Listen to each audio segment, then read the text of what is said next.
So you can catch it, match it, stash it in the cabinet. Listen to the chorus while let Ivan scratch it. This is real hip hop, we aiming for a classic. And if we can't approach it, screw it, we'll attack it. Catch it, match it, stash it in the cabinet. Listen to the chorus while let Ivan. This is real hip hop, we aiming for a classic. And if we can't approach it, screw it, we'll attack it.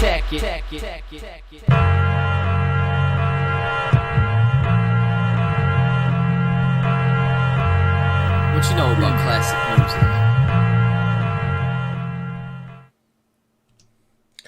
Holy fucking shit, we made it. Oh my god. I honestly didn't know if this was gonna happen the way it did. That we have had, how many times have we had to reschedule these fucking videos now, Owen? I think 4 times. Well, 5? Well, hey. 5. We got there in the end. We advertised, and we fucking delivered on everything that we said we were going to do, at least for this week. And now it's pretty much back to fucking normal for this channel by next week, thank God. But yeah, we're here. So with that being said, I turn it over to the host. Owen, go. Yeah, so welcome to the Retro Wrestling Review Series. Today we're reviewing WrestleMania. Now we have to get this debate out of the way because there's 2 ways to say this show, and a lot of people debate it. Probably more so with 17 and WrestleMania 2000. What do you guys say? Do you guys say X8? Do you guys say 18? Or does it kind of not really matter to you guys? Well, it says it. Well, you know what I say? Go by the title. All right. It's WrestleMania. Oh boy, it's 18. Either way you look at it, it's 18. X8, 18. It's the same fucking number. Just one has a. They just wanted to be edgy. They just wanted to be edgy, and people take it too seriously, I think. Yeah. You know, fuck you if you call it on one side, you are not grammarly using Roman numerals with numbers, and the other one is you should just use 18 Roman numerals like you did all the other shit. It's stupid. Grow up. Just let them do their logo. Up on the I know. Thing. Yeah, exactly. But just let them fucking do their marketing, goddammit. So, real quick thing I just want to bring up. I'm sorry to cut you off, Alan. Really quick thing that I want to bring up about this. This pay-per-view is only 12 matches. Yeah. This feels like it goes on for a while. Yeah, I agree. This pay-per-view feels longer than it should for some reason. We'll talk about that as we go through it, but yeah, I'm probably going to be calling this 2 names. I'll probably say X8 sometimes. I'll probably say 18, just whatever comes to mind. But 1-8. Yeah. But James, let's talk about another thing we accomplished with this retro. If not everything goes correctly, this will be the first time we did like a retro for like a pay-per-view or something where everybody got to pick a retro like in that category. I think I picked one. Pretty much, So that's a pretty damn big accomplishment. Everybody, at least in the main hub of the FTW Productions, got to pick a retro for WrestleMania, which is really cool. Not even just that. When you really think about it, we had everybody that's in the retro end show and 2 extra guests. So that's pretty. We gave 10 people picks for retros successfully. That's unheard of. Yeah, that never happens. So Mike, that's a pretty big accomplishment. What were we gonna say, Mike? I said congrats. Yeah, man. But anyhow, let's talk about this retro. So this is actually a weird thing because technically this is a whole group's retro, but you guys have to speak for that whole group. This is an Indie Force pick, which doesn't really happen. It's not necessarily an Indie Force pick. This is basically what it is. It's I picked this retro because I wanted to do this retro. And it just so happened that when I came up with doing this pick, Mike and Jack did a watch-along of this very event right around the same time I thought about doing this retro for Mania season. So that's when I asked Mike, hey, you want to join up with us and we'll make it a mutual pick? And he's like, what is it again? 18? And then he's like, oh, the one with Hogan and Rock. And he said, yeah. And then he's like, yeah, sure. So let's talk. Can you blame me though? No, I can't.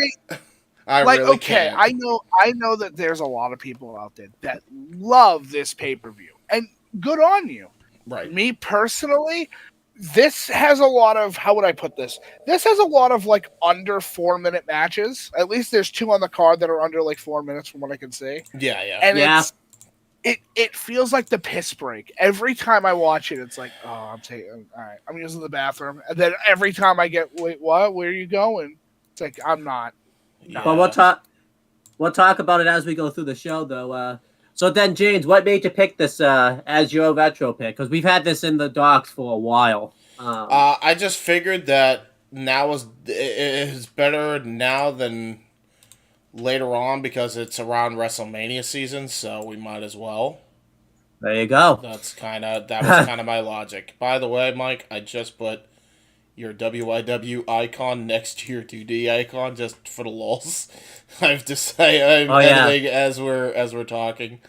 So there you go. Wouldn't be the first time Mike's been 3 people at once. So that's a good pun. It wouldn't be the last either. So, by the way, I forgot to do introductions because you kind of did it for me. I think we have the intro, and I kind of already introduced everybody by talking to you guys just in a casual conversation anyway. So we do have to acknowledge Zero in the chat, our boy Zero from Triple Threat Promotions, yet again in the chat with us. He said, X8 stage looked fucked. Like, holy shit, it's confusing. Yeah, looks like an, I'm gonna paraphrase what he says here, an unfinished Armageddon stage.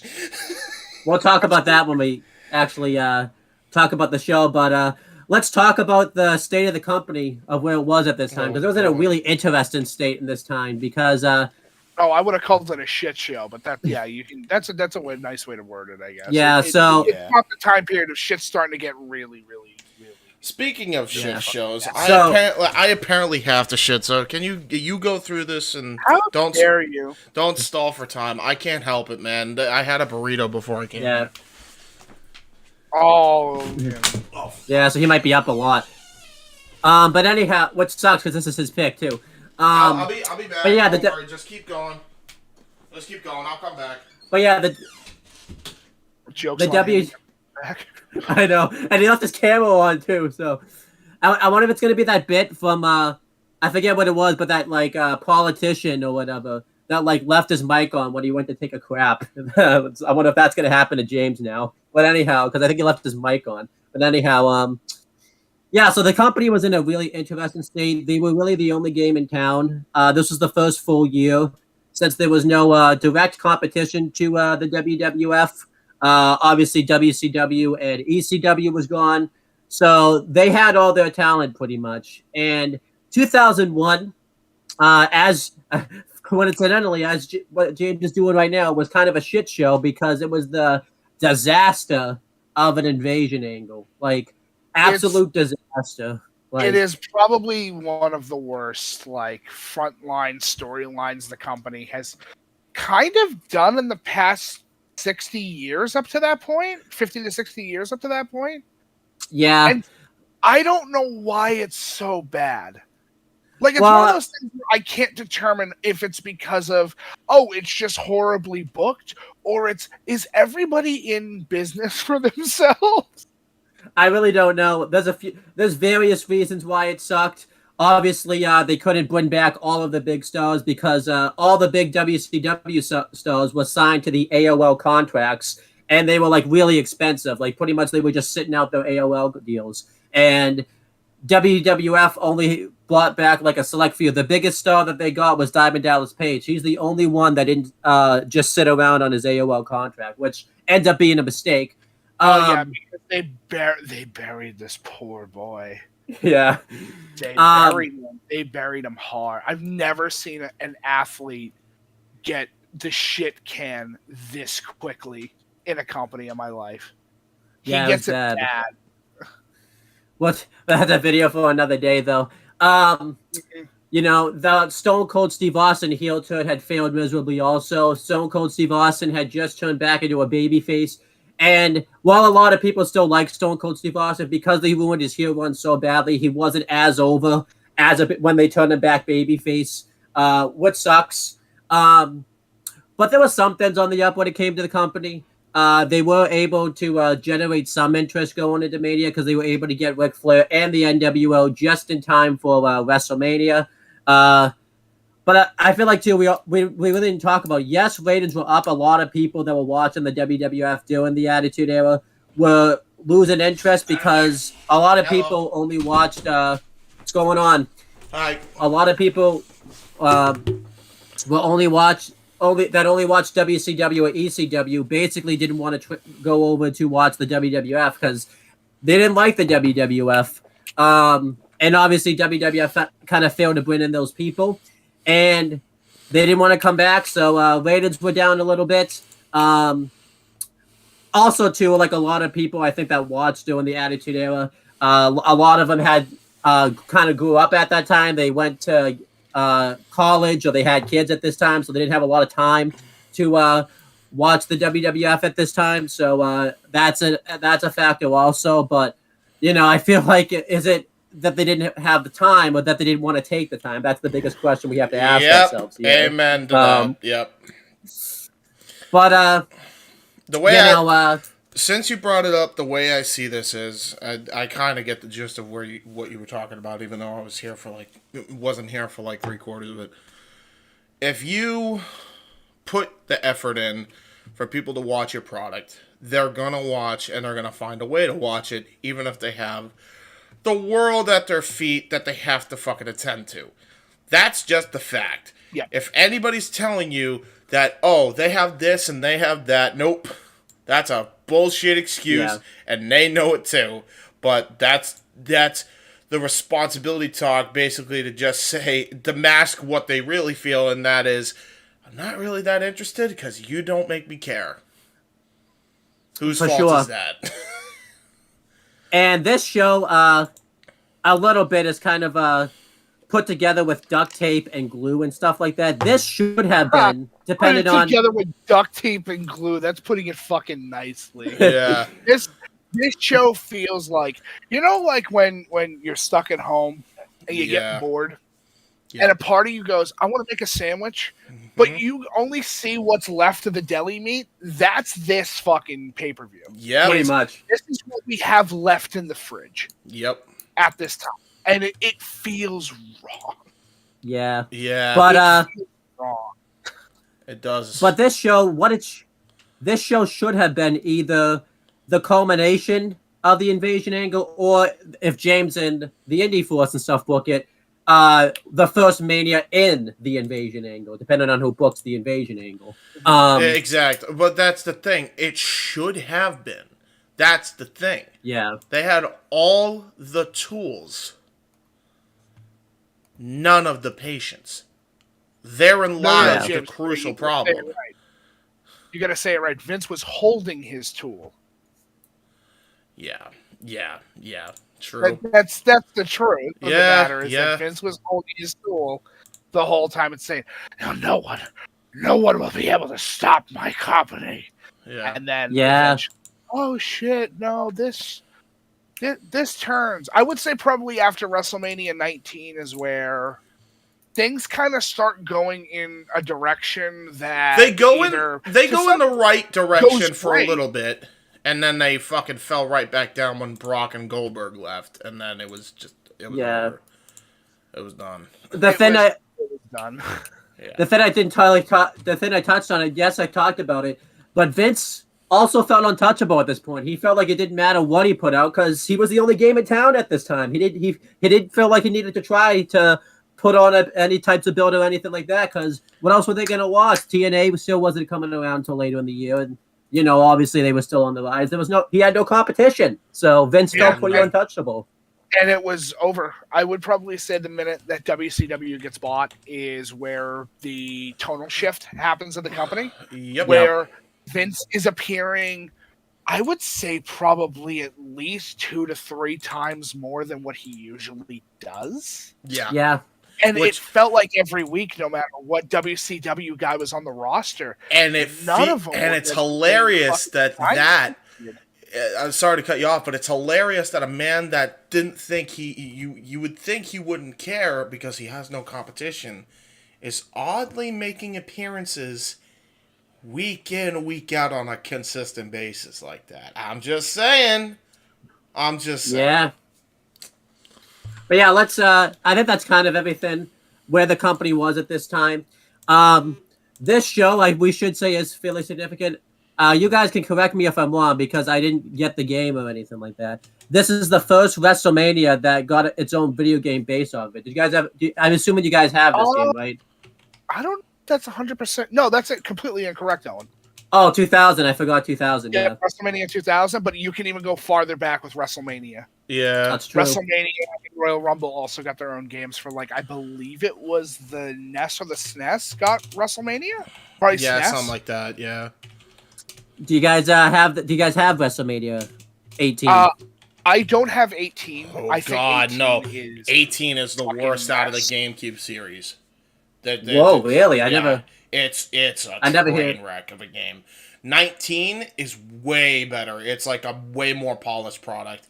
Day of Reckoning was like God tier, and Day of Reckoning 2 is like God tier also. But it would have been God tier, but stamina mode kind of ruins it. But other than that, it's like right there in God tier. 18's the worst out of all of them. It was the worst out of the GameCube series.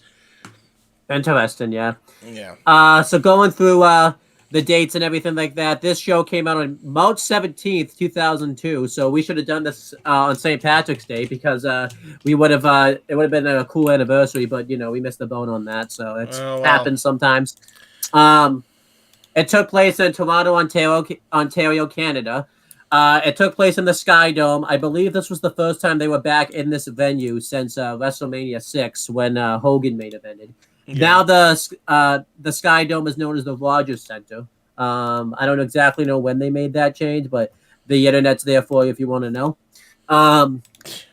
We have the attendance of 68,237 people in attendance for this show.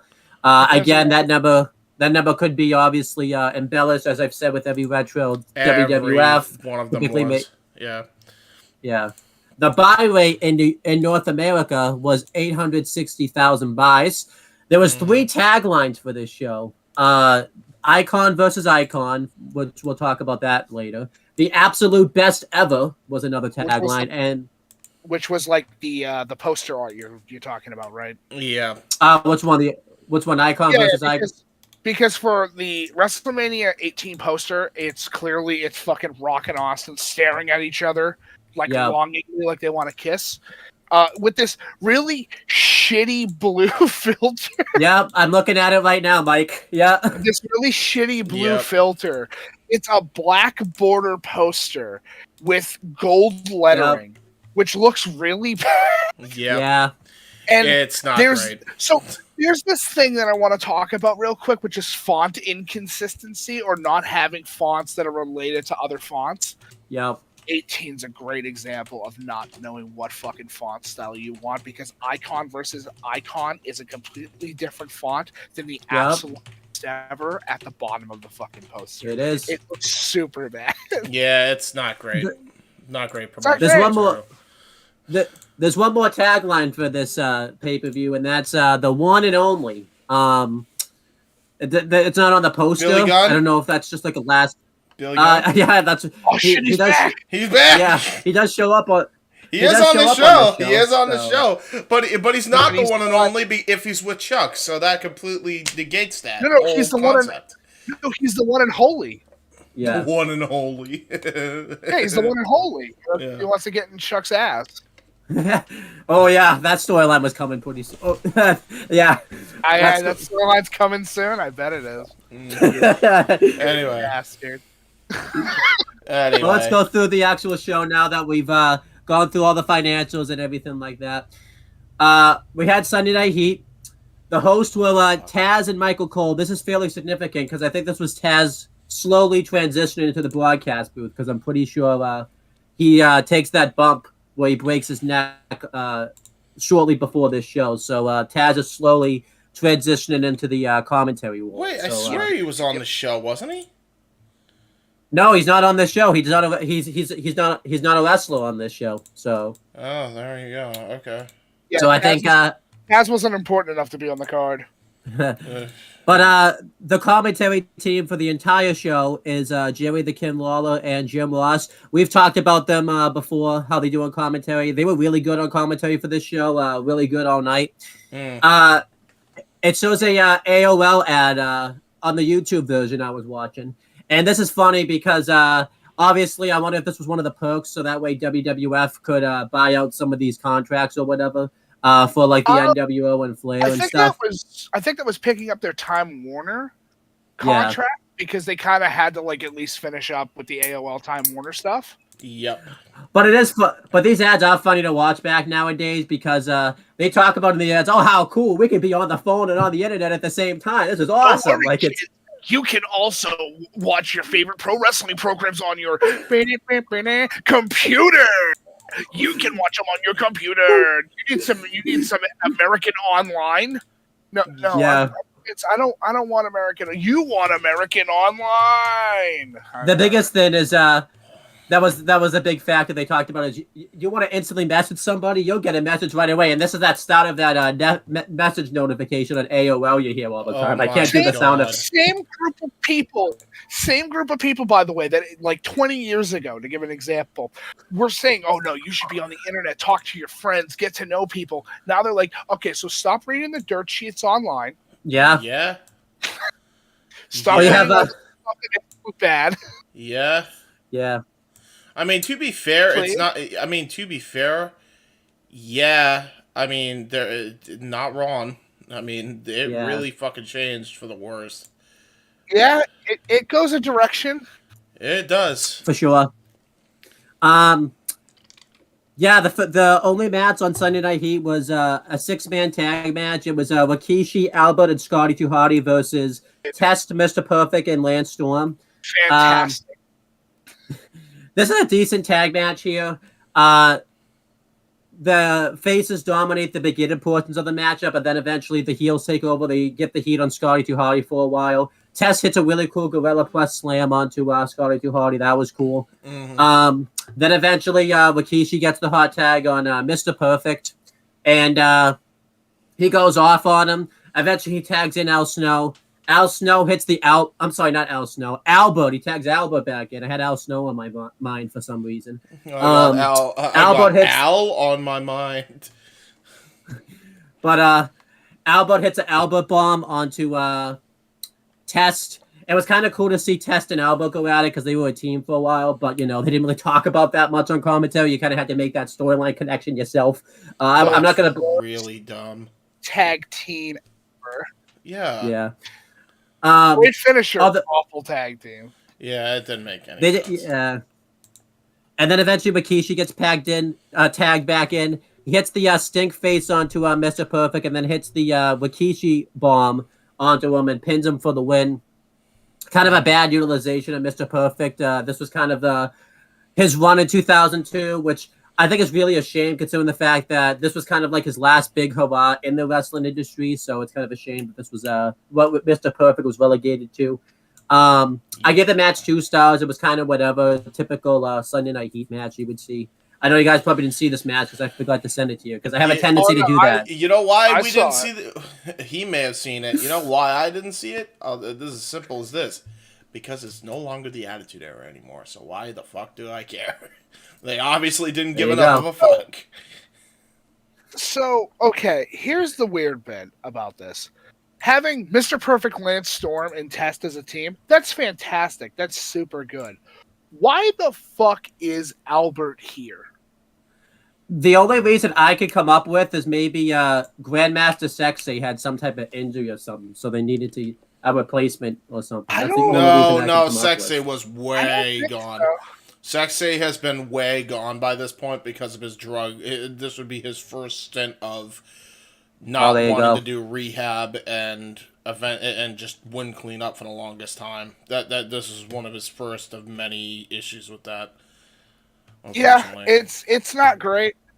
And honestly, it's one of those, I get why they have this here, because it's like, hey, you know what's a great opener to your show? Put a tag team match on. You know, if you want Yeah. to put something on that will keep the crowd interested in something quick, whatever.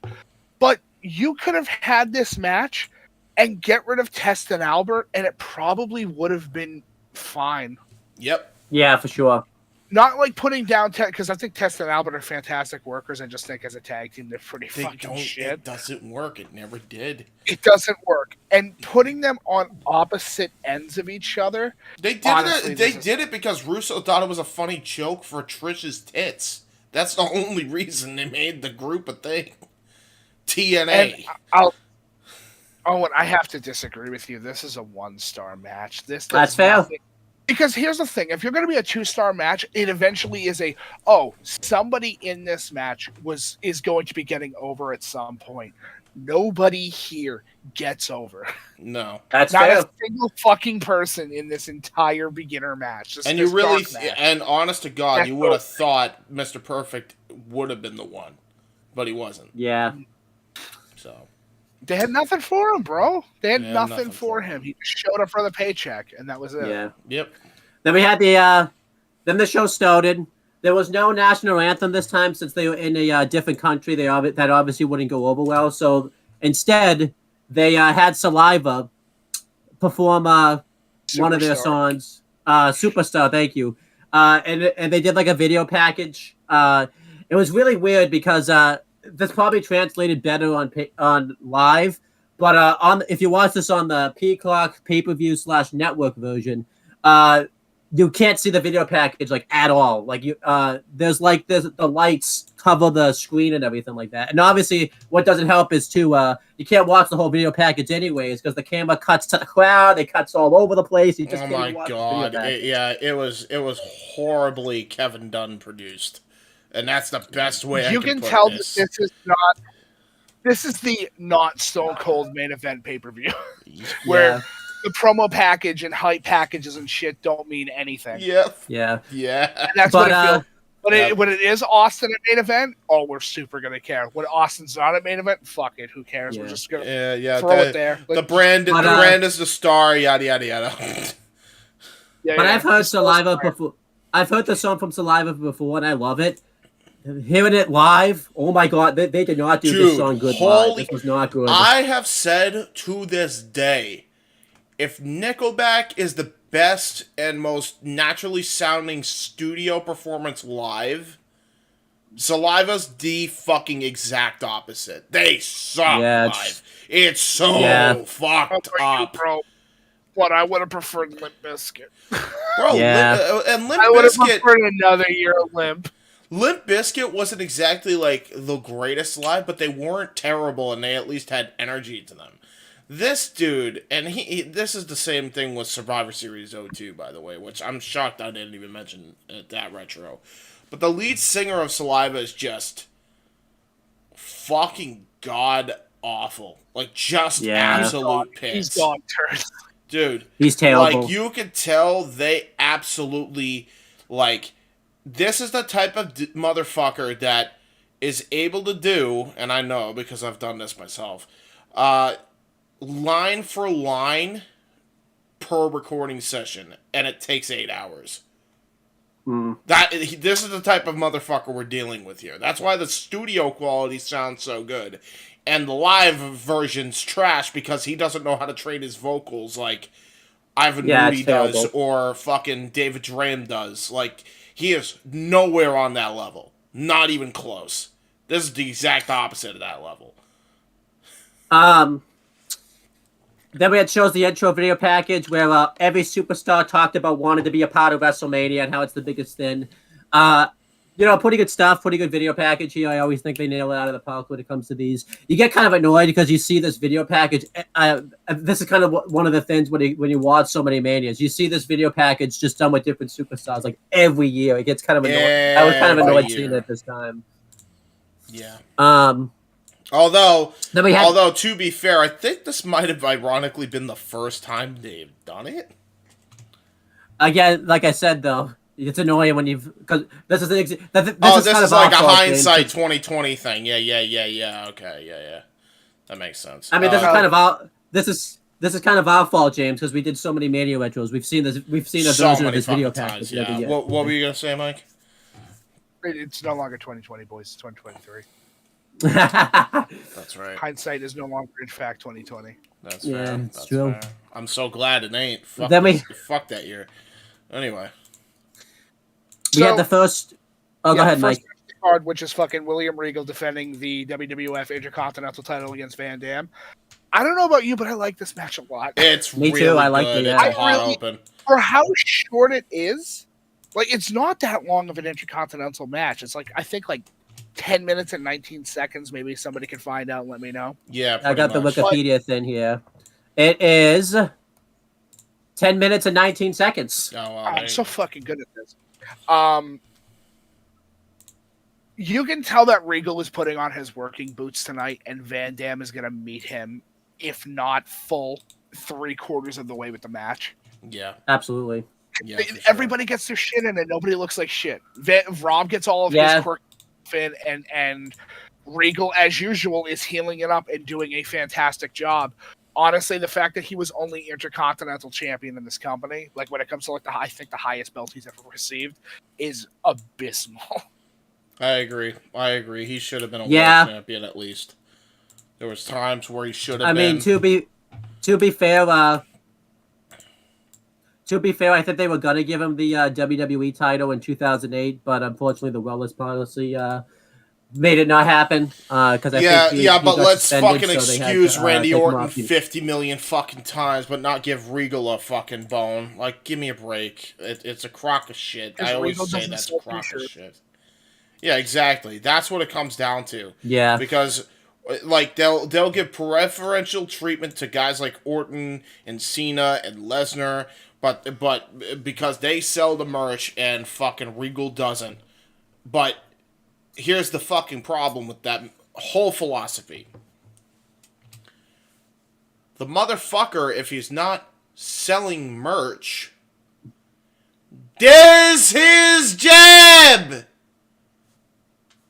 I'm just saying, he's a heel, right? He's a fucking despicable motherfucker who's cheating to win, right? He did that throughout the entire time during the King of the Ring, right? So, what's the fucking problem with throwing him a bone here? It's the same fucking logic that I have with Mr. Kennedy. It's like, they'll pick and choose who they like and who they don't like, and fucking... If they get injured, they basically punish him for it, and it's so dumb. It's so stupid. Yeah, it's stupid. It's not great. No. But yeah, going through this match, not much of a storyline behind it. Regal had won the belt at the Rumble in 2002, and he had cheated with the brass knuckles to hold on to the belt. RVD was white hot at this time. They had just turned him babyface after the abysmal invasion angle. We could talk about all the shit that we want out of the invasion angle. The one highlight of the invasion angle was probably the push of RVD. He was really getting over at this time. I would say on his own. Yeah, I would say, and you say just the one good thing. I'd also argue Booker T, because yes, Booker's great. They gave him some shit that never should have worked, and they were clearly trying to bury him, but he was just too fucking good. He's too good. Every segment they gave him, home run, grand slam, and they gave him Barry Bond, or who's the greatest pitcher? That's a hitter. but a Barry Bonds equivalent of a pitcher on the goddamn pitch. He always nailed it out of the park every time, no matter what the fucking circumstance. He was so good. But yeah, going through the match, LVD dominates Regal throughout the beginning portions of it. There's at one point where he hits a spinning wheel kick that, like, I thought like he kicked Regal's teeth out of his mouth. It was just so that good, scary. Yeah. That was brutal. You know, this busted Regal's lip open.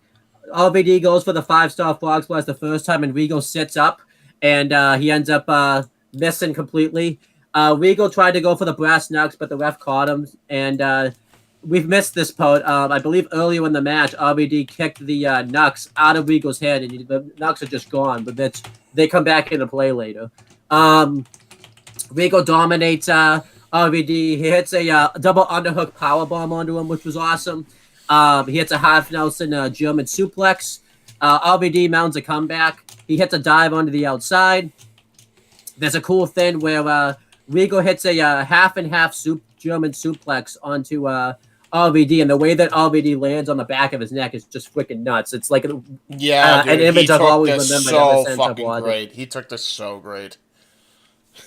And then eventually, they fight to the outside. Regal sees the brass knucks, and he grabs them. And this show, Lawler and Kane were both. Lawler was the heel on the show, supporting the heels, and Lawler was the heel, and JR was the babyface. And I love what Lawler says. Oh, what a nice guy he is, picking up the trash that's inside, but it's just the brass neck, and JR is just like calling him out on it and stuff. It was awesome. Yeah. He goes to hit Regal. Regal goes to hit Regal went to hit him with the brass knucks, but the ref caught him. And then Regal had, while the ref's getting rid of the first brass knucks, had another pair of brass knucks hitting in his trunks. And he goes to hit him again. RVD hits another high kick onto Regal. And the knucks fall onto the floor. And RVD hits the 5-star frog splash, covers him, gets the win, and becomes the new Intercontinental Champion. This was a good match here. I gave it 3 stars. Really good way to open the show, and a good IC title victory for RVD. You kind of give your thoughts already on the match, Mike. What would you give it as like a star rating? I'd give it as a opener to your show. It does exactly what it needs to do of keeping the momentum going. I'd say it's a solid 3.5, almost 4. It's very. There you go. Honestly, this is a really good Regal match where he puts on the work boots, and you can tell that he cares. Yeah, I go in the middle with that. I would say 3 3/4, 3.75. I thought this was a great open. It was short, but it did exactly what it needed to do, and it got both guys over, and both guys looked great in the end. And RVD was made a star by winning the IC title. So good on him. Unfortunately, we've done career retrospectives of both men before. The only thing I'll say is this would be the last Intercontinental Championship match, I think, until like WrestleMania 25. So that's what, like a good 5 years the IC title wasn't defended because the IC. Really? Because they deactivated it in 03. The person who was the IC champ was in a 6-man tag at 20. And then the rest of the years, the IC champ would be in the Money in the Bank match. So I mean, and then obviously, I mean, I'm not. It's not even like I'm against that per se. Like I like it, but the thing that I don't approve of is like, okay, you have so many people on your roster you could put in these spots, and you choose the champions. Why? I can understand it if you do it. Sucks. If you do it every other Mania, all right, cool, whatever. That's fine. If you want to alternate, like, okay, U.S. champion goes in this year, and then Intercontinental champion goes in that year. Okay, cool. I'll bite that. That's fine. But you're leaving both your mid-card champions off the show every year just to put them in the Money in the Bank match. Like, no wonder the title was devalued for so long, for years after this point. Because back then, like, even here, the IC title meant something back then. It really did. Absolutely. It really was the workhorse title. You had 2 of the best workhorses in the entire world right here, going at it for the title. Absolutely. But it's just the problem came in with the IC belt is, to give an example, what's on after this is the WWF European Championship match. Oh, What I yeah. remember. And Yeah. You know, it's one of those. The IC title has this incredible history, but nobody holds it longer than about maybe a year or two. Nobody honky tonks that title who holds it for like 3 to 4 fucking years. Right. And so it's one of those like, who can beat him? That's the problem. The WWE problem of, well, we want to see a new champion. Keep the belt on him for a little while. Let it simmer. Wait till you hear the crowd response. Okay, we want a different champion. Then switch it over. If it's already going fine, there's no reason to change it. That is one thing that Triple H has done well is most of his champions now have had long title reigns. Like the Intercontinental champion we have now in Walter has, I think, is like the longest modern Intercontinental champion since. Well, I mean, you also think like not just him, but you also think of like, even though it was kind of Vince and also kind of Triple H. Although I give credit to Vince, but I'm thinking it's more Roman because he kind of fucking threatened to walk out if he did anything else. That's just me. And by the way, rightfully so, Roman. Good on you. Roman Reigns, for his long Universal title reign. So yeah, I mean, I think it absolutely has helped.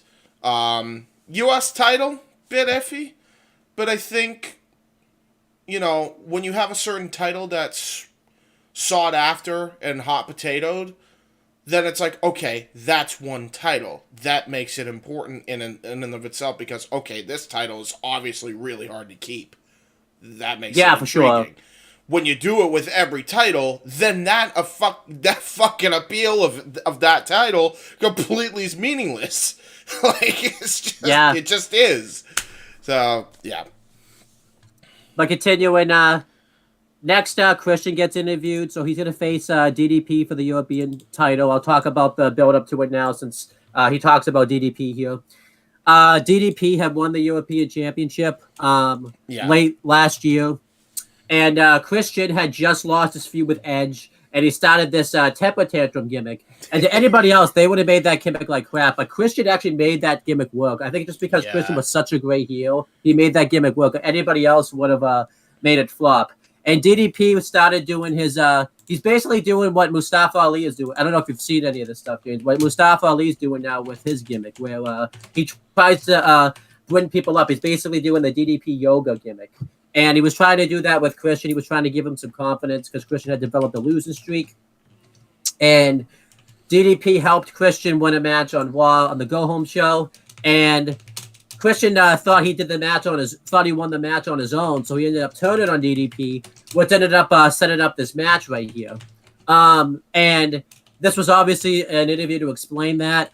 It doesn't really make a whole lot of sense that this is the TNA 08-09 problem that they had. They cut the money promo that they should have cut on TV. They're cutting it on the pay-per-view when people have already bought the pay-per-view. But whatever. Christian has this like dumb smile on his face, and because Christian looks like such a dork here, that it actually worked for Christian, where he's like mocking DDP with his smile and everything like that. And he just cuts this great promo talking about how he never needed DDP because he realized that he felt it inside himself to get the victory. And he talks about how DDP thinks that he's helping him, but really he was trying to hinder him. And because WrestleMania was in Canada and Christian's from Canada, the way they realized he was going to get a big pop, the way they fixed that, got some heat on himself, was Christian said that he's not going to be dubbed as from Canada anymore. He's going to be from his hometown, Orlando, Florida. And he obviously talked trash about their sports teams and everything like that. But this was a really good promo by Christian. I really enjoyed this promo. I love that Christian denounced Canada like he did. That's so clean. Like, yeah, he's clear. Like, you can give this guy anything and he'll turn into gold. What do you think of this, Mike? This interview? I honestly think it's not that great. I think it's kind of mid. Because I feel like if you're a good enough heel, you don't need to go with the cheap heat. That's fair. Well, going like, I don't want to. It comes off very crybaby-ish when he goes, I don't want to fucking be from here anymore. It's like I agree, but also he was doing a temper tantrum gimmick, number one, which is why it kind of worked. Number two, Vince had them do that all the time, even if they were fucking over. You and I both know that. We have watched a lot of the Attitude Era. They had E&C do that their entire fucking run. Like, it was just more the same with Christian here. They had everybody do that, though, really. It wasn't even just, relegated to E&C. Like, they just did that with everybody. But here's the thing, and maybe you'll see where I'm coming from with this. You shouldn't do that on your biggest show in the world. Yeah. It makes it look like shit. And listen, I'm not saying Christian is a bad athlete. Fuck no, he's one of the greatest of all time. Absolutely. But between him and Edge, I think that he is the most capable of a wrestler between the two of them. But this just looks like shit. Yeah. Now I can see where you're coming from, absolutely, because it's good. It's good heat. But I think that it's kind of cheapish heat to go, Fucking, you people don't like me, so I don't want to be from here anymore. It's like, okay, yeah, why don't you go sit back on the bench? We'll give you a lollipop, and you can just relax for like 20 minutes. All right, take a deep breath. Then we'll go to Plaster Fun Time, and you can go make some goofy fucking pottery that no one's gonna want in the house. Do you think, with that said though, wouldn't that work for this temper tantrum gimmick that Christian's portraying though? I guess, but it just looks bad when it's for the title. Yeah, fair enough. That's fair. If it was not for the belt and he just came out and he's like, fuck you people, it's like, all right, whatever. But when there's a huge opportunity on the line, especially when you're going up against WCW's People's Champion, which means a lot. Yeah. It looks really bad. Yeah, true. Next match was the European Championship match. DDP defended against Christian. The match starts off really aggressive. DDP dominates the beginning portions of the match. He clotheslines Christian to the outside. Eventually, Christian gets the advantage and works over the leg of DDP, which was really cool stuff. There's at one point where DDP goes to send Christian groin first into the post. But Christian counters it and pushes his legs over and sends DDP crashing into the post. That was really cool. And Christian dominated this match for a bit, and then DDP mounts a comeback, and he ends up inadvertently getting a reverse DDT by Christian, but he doesn't win the belt. And then eventually DDP hits the Diamond Cutter onto Christian. He retains the European Championship. And afterwards, DDP gets on the mic, and he talks about how he's really proud of Christian for not losing his cool when he lost the match. And this ends up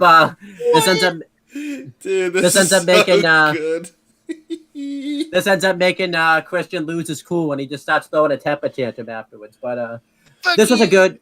I don't want to be here anymore.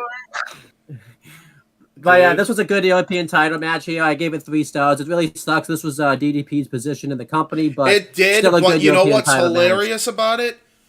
Holy shit, were they popping for that? The crowd was into this. Like, DDP, bro, he was getting this shit over.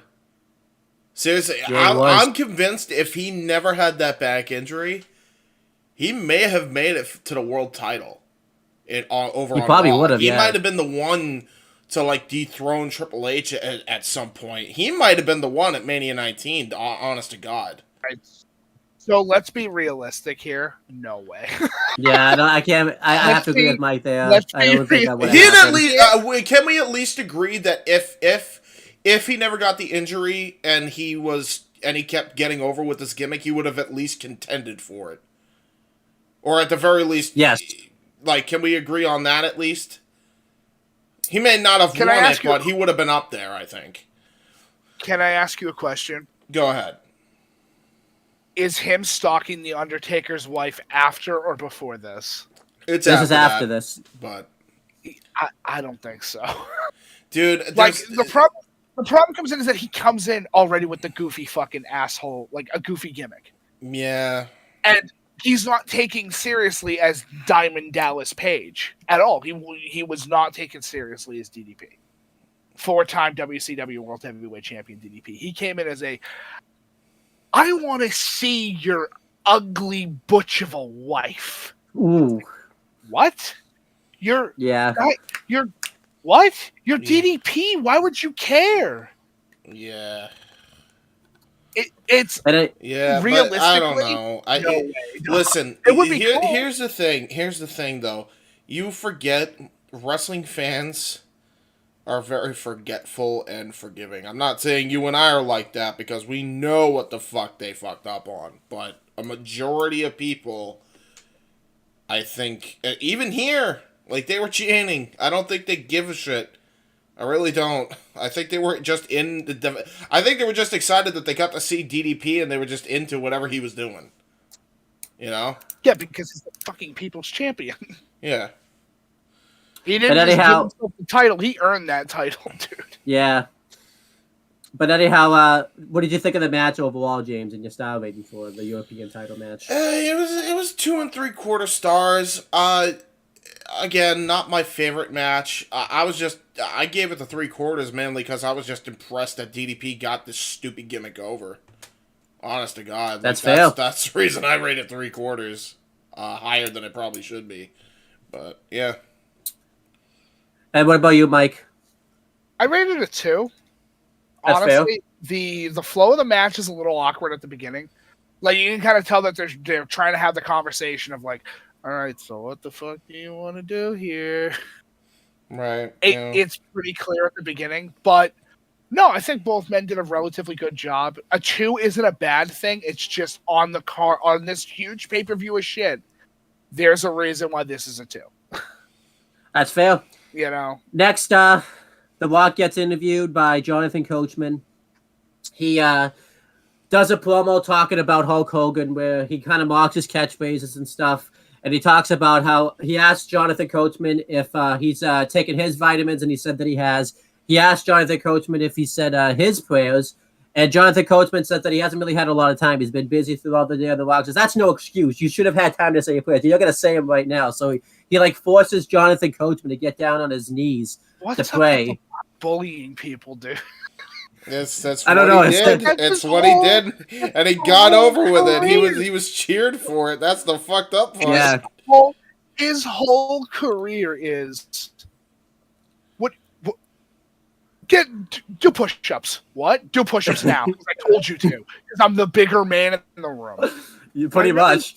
I really don't make me get Joey Styles on you. To be fair, though, when they're having fucking Jonathan Coachman say "What up, G?" How else was The Rock gonna react? I don't think it was the fact that he was bullying him. He keeps trying to encourage him, and he keeps making an ass out of himself. And he's like, "What in the blue hell is wrong with you?" He's definitely bullying him. I know. He's definitely got that high school parameter in his brain of like, all right, let's bully him. Definitely.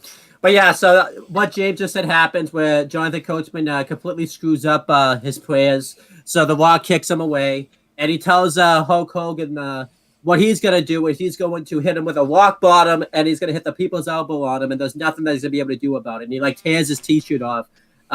Which was, this was a really good promo by The Rock. It's really excellent stuff. You have to go see this promo for yourself because I really just can't do this promo justice. It's pretty good. What do you guys think of it? Yeah. It's pretty good. What do you think, James? Shit. Hold on. Yeah, just hang on a second. Sorry, I ended up getting a call. Just hold off on. Hold on 1 second. What was the question? But what do you think of the promo? What do you think of The Rock's promo? Oh, the Rock's promo. Okay, there was a couple food for thoughts on this. My first thought was, well, it's funny. It's a good Rock promo, but why is it on the pay-per-view? Was my next thought after this. That's fair. People had already bought the pay-per-view. Because you want to keep the crowd up, and Dwayne will do it for free. You know what? Why. That's a fair fucking point.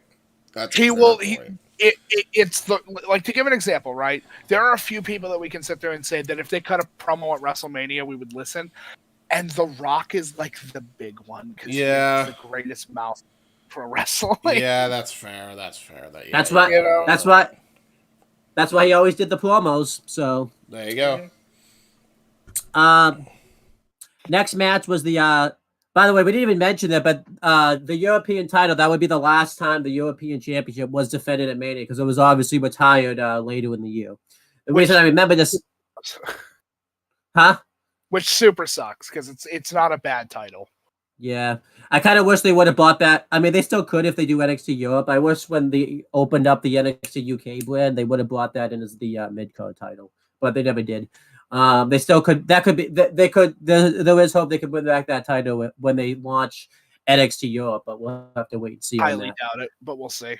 WWE doesn't like to backtrack when they don't have to. Yeah. Next match was the reason I remember to say why it was the last time the European title was defended, because this next match it was the last time this title was defended, and that was the Hardcore Championship. This match sucks. I'll let you talk about that then, Mike. This match is absolutely awful. It's Maven versus Goldust. Talk about the match, Mike. It's a lot of... Okay, so the match... I'm not going to go over everything that happens in this match because it's way too fucking long of a thing. But here's what happens, right? So the match ends with both Goldust and Maven knocked the fuck out after hitting each other in the head with trash can lids. Then Spike Dudley comes out of nowhere and pins Maven. And then Spike's the new champion. Then he celebrates, and then Crash Holly comes down and beats up Spike, and Maven and fucking Goldust follow, and they get their way to the stage. It's nonsense. It's a bunch of stupid shit. I agree, yeah. Doesn't matter. This is... Okay.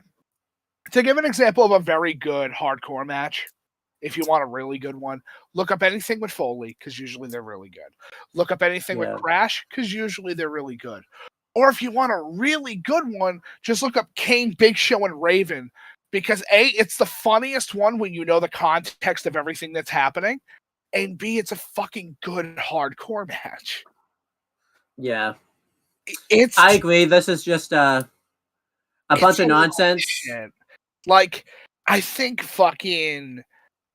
in the promotion of like the main event, Drowning Pool has a performance that comes out on that gets cut off because Crash and fucking Spike are still fighting, and then Al Snow shows up and like interferes by driving a golf cart with Teddy Long with them all the way down, and there's like boxes and shit everywhere. Like they crash into some boxes. Spike fucking fights off Holly and then just like runs away through a steel door, and then Hurricane shows up randomly swinging on a rope to pin fucking Spike Dudley for the new title. The 24/7 rule with the hardcore title is nonsense. Yeah, it is. It's interesting at the time because it was like, oh shit, but looking at it as a retrospective belt, dude. Unless there was a Twitch stream, like 24-hour Twitch stream, where they were able to kind of figure this out, it's really not that interesting. It was interesting when Crash was doing it, but then kind of when Crash lost the belt, it wasn't as interesting anymore. So I'll just pretty much talk about everything you said. Yeah, this match is nonsense. It wasn't even added until like 3 days before WrestleMania, so I don't even know why they even bothered. I think they're like, we need something to fill in because fucking Flair's taking on Taker. And we know that that's going to go some time. The fact that the match in itself, like the actual match on record, I believe is like 3 minutes and 17 seconds. It's really not that long. But this whole thing feels like it goes on. Yeah, it does. And it's like, all right, like we get the joke. The clowns came out of the fucking car. They're throwing pies at each other. They're squirting water guns at each other. We get it. It's funny. Can we move on to something else in this fucking circus act, please? Yeah. But yeah, it should be there and gone, in my opinion. But yeah, the match is really a nothing. There's 2 spots in the match I thought were kind of goofy. Goldust like sets up Maven onto the barricade, and you think he's gonna do something cool to him, but he just does like an axe handle smash, like from the ring apron off the barricade. We're on this fucking train wreck of a match. Oh boy. Yeah. And then he does the he grabs out like a golden shovel, and obviously this is funny retrospectively, but it all the weapons were gold, and he stomps on like the part of the shovel that you use to dig into the dirt, and like the stick goes into Maven's ribs. It was that was even kind of goofy. We'll just talk about how the hardcore title stuff now. Since, Dude, we've already talked about it. Before you do, I just want to point this out, and I don't know if Mike has already pointed it out before me. Chances are probably, but in case he hasn't, man, I have never seen a wrestler looking at it now. Is it Maven? Maven, where he does absolutely, positively fuck all every match he was in. Now hold on. He didn't do fuck all. He took a trash can lid to the head that knocked him out, and that's about it. Dude, that was every fucking Maven spot, though. Every spot is I get hit with shit and drop kick. That's it. You know what it feels like a little bit? Maybe you can see where I'm coming from to some extent. Maven feels like a placeholder for, like, you know, like when you're like designing your roster in like 2K22 or any of the WWE games, and you're like, I'm gonna come back to this match later because clearly this is booked like shit, and I don't like how this looks. Right? This looks pretty bad on my universe mode. This looks bad on my GM mode or whatever. Maven feels like a replacement for Raven that isn't working, and Balls Mahoney, which is also double not working. Yeah, for sure. Yeah, that's what he feels like he's supposed to be a replacement for, but clearly it was. We just don't know what the fuck to do. We just want to make sure. We just want people to keep signing up for Tough Enough classes, and by showing that anybody can make it if you win. And the problem is, and this was the issue with Tough Enough. It never fucking helped you train for wrestling ever. It never helped. So really quick, and I wanted to bring this up. While I was watching this match, I had my old man in the room, and he goes, I feel like I'm watching an AVGN skit. And then immediately it hit my brain, right? Of the King Kong versus fucking Godzilla playing ping pong thing from AVGN. Yeah. Because at a certain point, when the minute Hurricane comes down, my old man shouted, and then fucking Forrest Gump shows up out of nowhere. Yeah, except it wasn't even Hurricane. That's not at first. It was Spike Dudley first. But it's really awkward. Yeah. Yeah, just all these skits with the hardcore title were really a nothing. No, it's a giant skit. You're right. Continue. Go ahead. They were all really goofy. The best one, though, I gotta say, when Christian closed the door on the Mighty Molly, that was funny. I thought that was funny. Are we just okay? Yeah, okay. So we'll talk about the skits as they come along, but I do wanna. Where were we on this match? Sorry, you were in the middle of spot calling. I literally said that we were at the pretty much end of this. We're fucking out of nowhere. Spike comes in and wins the belt. Yeah. I open the door. No, he doesn't win the title. Get this wrong. He doesn't win the title at the end of this, even though he clearly wins the belt during this match. Wrong.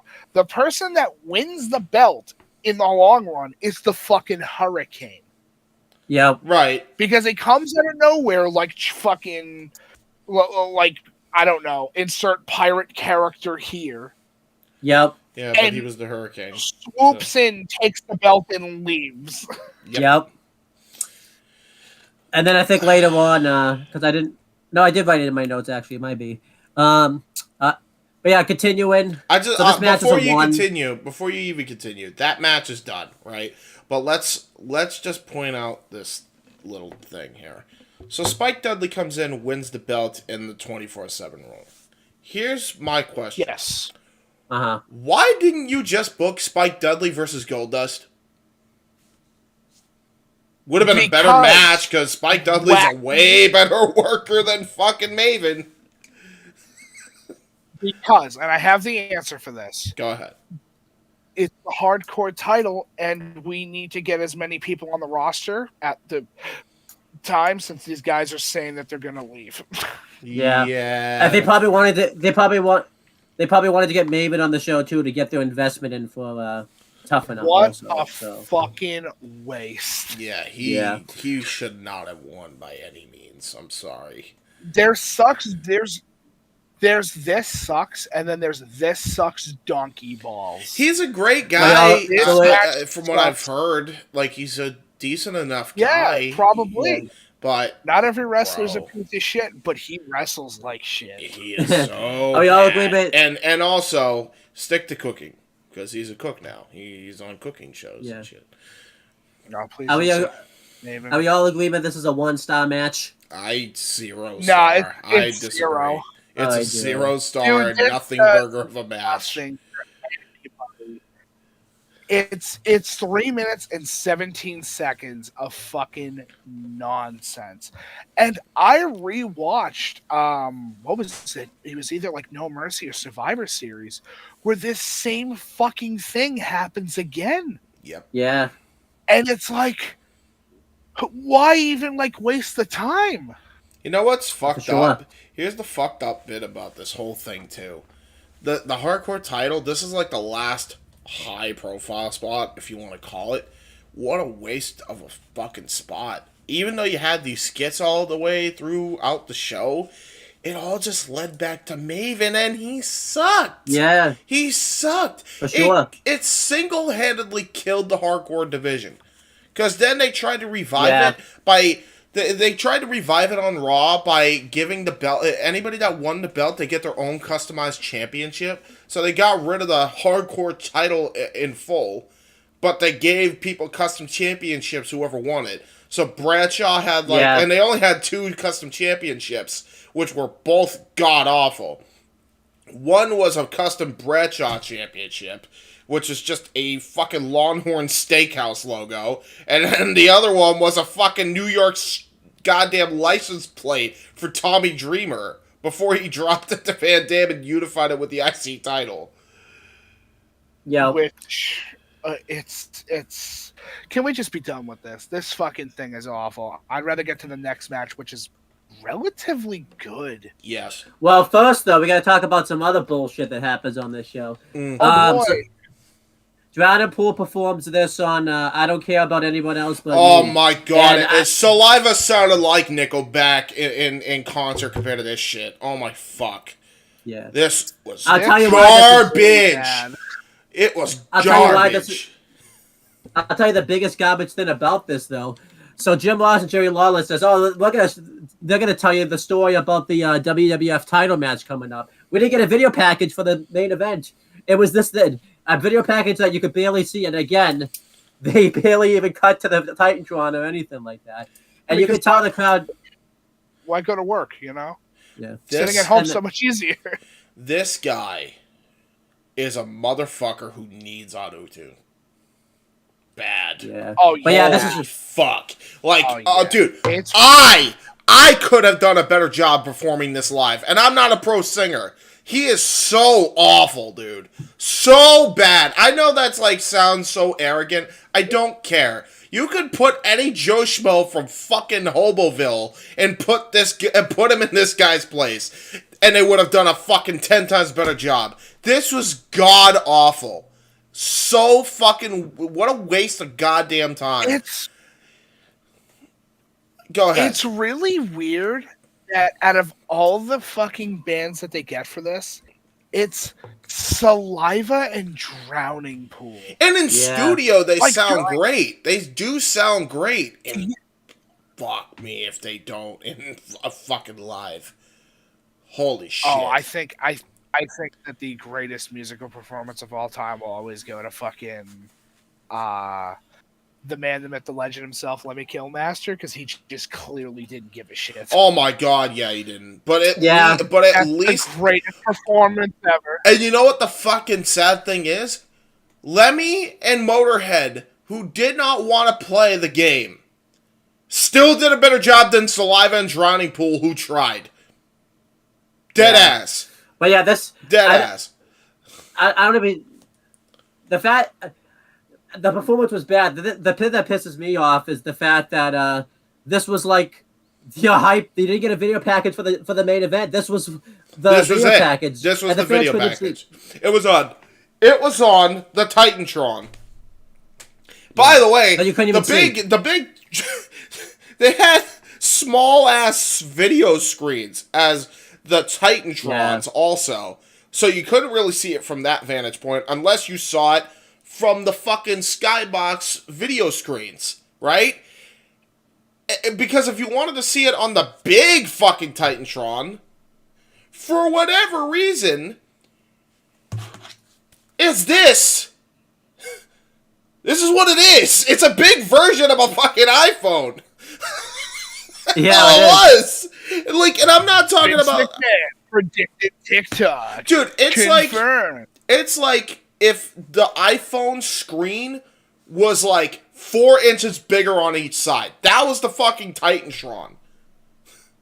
Yeah. Listen, bro, as someone with a very small penis, I can say 4 inches does matter. It does. Because that is just too big. That's something I could have gone the rest of my life without knowing. Owen, don't worry, I will never tell you what's going on in the basement. There's no reason for you. In the basement, you say? Okay. In the basement. But, in the Navy. Next match. We had Kurt Angle versus Kane. Speaking of the basement. Yeah. Kane. Case. There the reason this match was happening was because Kane had cost Kurt Angle a chance to main event WrestleMania because he interfered in the match he had where he was facing Triple H. So this is why this match was happening. Pretty good story there because I'd be pissed too if someone took away my chance to main event WrestleMania. So, and yeah, Kurt Angle comes out and cuts a promo talking about his Olympic gold medals, and he has some really good cheap heat where he talks about how he actually won his gold medals legitimately versus how Canada won them by crying about it. That was really good. That's a fucking great line. To be fair, and then, you know what's funny? You mentioned that Christian did that, but when Kurt did it, like, I don't know, man, was he crybaby or was he like, dude, there was some fucking hatred with that fucking quote. Oh, no, here's the difference. Crybaby is him fucking, like, stomping on the ground going, you fucking, I got my gold medal, and look at you, you didn't. It's, no. I'm fucking amazing, and your whole country is trash because you're not me. Yeah, I mean, sure. He's really, really good. That's a completely different scenario. Kurt Angle calls himself the Red, White, and Blue Machine, which was awesome. That was awesome. Yeah. And then the Big Red Machine comes out, and this match was pretty good. Before the match starts, Kurt Angle hits Kane off the head with the ring bell, and this allows Kurt Angle to get the advantage. The ref just wins the bell and doesn't even ask Kane if he's ready, but, I think Kane, yeah, why not? Kane probably just looked at the referee. He's like, we're running low on time. Just ring the bell. But Kurt Angle works over. You know he's gonna gig in 20 minutes. But yeah, Kurt Angle dominates the beginning portions of this matchup because of this hitting Kane off the head with the bell. He works over the head of Kane. He gets a really cool German suplex on Kane. That was awesome, really impressive since it was the first time Kurt Angle did something like that to Kane. He clotheslines him out of the ring. Kane mounts a comeback. He hits a really cool tilt-a-whirl power slam onto Kurt Angle. That was really cool. Yeah. And then eventually Kurt Angle hits 2 more German suplexes. He goes for the angle slam, and Kane counters it into a arm drag, which was really cool. Arm drag. Kane hits a really cool hip toss onto Kurt Angle when he goes to go off the top turnbuckle. Like that, I never thought I would see Kane pull something like that out. It was really cool. And then eventually Kane mounts a comeback. He hits the flying clothesline. Kurt Angle hit one earlier onto Kane. That was cool. And then eventually Kane hits a choke slam. And when he goes for the cover, Kurt Angle gets his hand on the rope, and I like what Kurt Angle does here because he actually doesn't he doesn't hold the rope. He actually just puts his hand onto the rope just to show how lucky that he was. I thought that was great. Then eventually, Kurt Angle hits an angle slam on Kane, but Kane kicks out of it. Kurt Angle locks the ankle lock onto Kane, and Kane eventually powers out of it, and he mounts another comeback. But eventually, when Kane goes for the chokeslam, Kurt Angle rolls up Kane, and Kurt Angle had messed with Kane's mask by this point too, and he holds the ropes for leverage. Yeah, he turned it away. He inverted the mask. That's what he did here, right? Yeah, not fully, but like he messed with it enough where Kane had to fix it. Yeah. Pretty much. Yeah, that was the intent. But this was a pretty good match here. I give it 3 1/4 stars. I thought both men had their working boots on, and I agree. A lot of people probably think Kurt Angle carried this match, which maybe it's true, but I honestly think Kane came to work here too. I thought Kane did really well. Kane, everybody says that Kane was always, he's the 2-star match guy. He's always the 2-star match guy. Nah, man, dude, let me tell you something. 2001 to 2002 Kane was the best Kane wrestler-wise. There was no better Kane than this era of Kane in the ring. There was no better time period for Kane. And you could even argue if you want to go the sports entertainment route, he's right up there too, because the Hogan fucking Rock promo, the Canaanites promo was hilarious. The Kane that was right after thing, this too. Yeah, the Kane Rooney promo was fucking outstanding. That shouldn't have been as good as it was, but it was. His shit where before Katie Vick, I will preface it by saying before Katie Vick, and even a little bit afterwards, is like when he held the IC title and the tag titles and won that TLC 4 match practically on his own. Like, that's based fucking era Kane. That's the Kane that I fucking loved growing up, man. Like, that's the fucking Kane I looked at and I'm like, Demon, you was scary. So you're saying that Kane's best is when he's teamed up with Rob, because Rob just brought. Oh my god, he was so good with Rob. Kane and RVD was so good. Him and Hurricane. Him and Hurricane was a hell of a team too. Yeah, but yeah. Why didn't he bring back the cape? Oh my god, that would have been hilarious! Kane and the Hurricane and fucking capes. Oh my god! Wait, that would have been awesome. Well, if you've ever seen the original Kane drawing. Yeah. Done by the very talented fucking costume designers in WWE. He had a cape for like a short period of time. I wish he kept it. I wish he brought it. I wish he brought it when he was teaming up with Hurricane. That would have been awesome. That would have been so based. I found this in the closet. I found it here. No, well, he was talking normally there. My favorite Kane moment, so underrated, is when he wins the tag titles with Hurricane, right? And he just starts lip-sync Terry Reynolds. I'm like, what a fucking G. Like, holy shit. But Eddie, what's your star rated? Because I give it 3 1/4. What's your star rated? Yeah, you know what? I'll even go one better. I think it was a 3.5 star match. I really enjoyed this match. I didn't think I would, because I always had... I think it's just years of them fucking misusing Kane. That's fair. Fucked by judgment, really. Like, it just completely Mandela'd me. But watching this back, it reminded me of how good Kane was in this era. Like, 2001, 2002 was probably the best years of Kane. Other than, obviously, his debut year. But, like, this is right up there of his best years in the company, man. Like, he was a fucking... He really was the big red machine for a reason here. So, yeah. 3.5. I really like this match. Wait, what were you saying? Mike, what do you think of this? So he's the Monday Night Monster. If Rob was... I've never understood why they never gave him that as the tagline. If Rob was Mr. Monday Nights, then why wasn't Kane called the Monday Night Monster? That would have I don't get it. Yeah, really well. That would have been super sick. See, this is why you and I booked WYW, because of shit like that. Sorry, continue. Don't use that as a don't be inflating again. Come on, we don't need that balloon. Its fucking head to get any bigger. What do you no? But anyhow, what do you mean? I'm bigging you up. No. That's super ego based. Chill, man. Fair. There's no reason to go that far. I did it mainly for a Honestly, joke. Anyway, continue.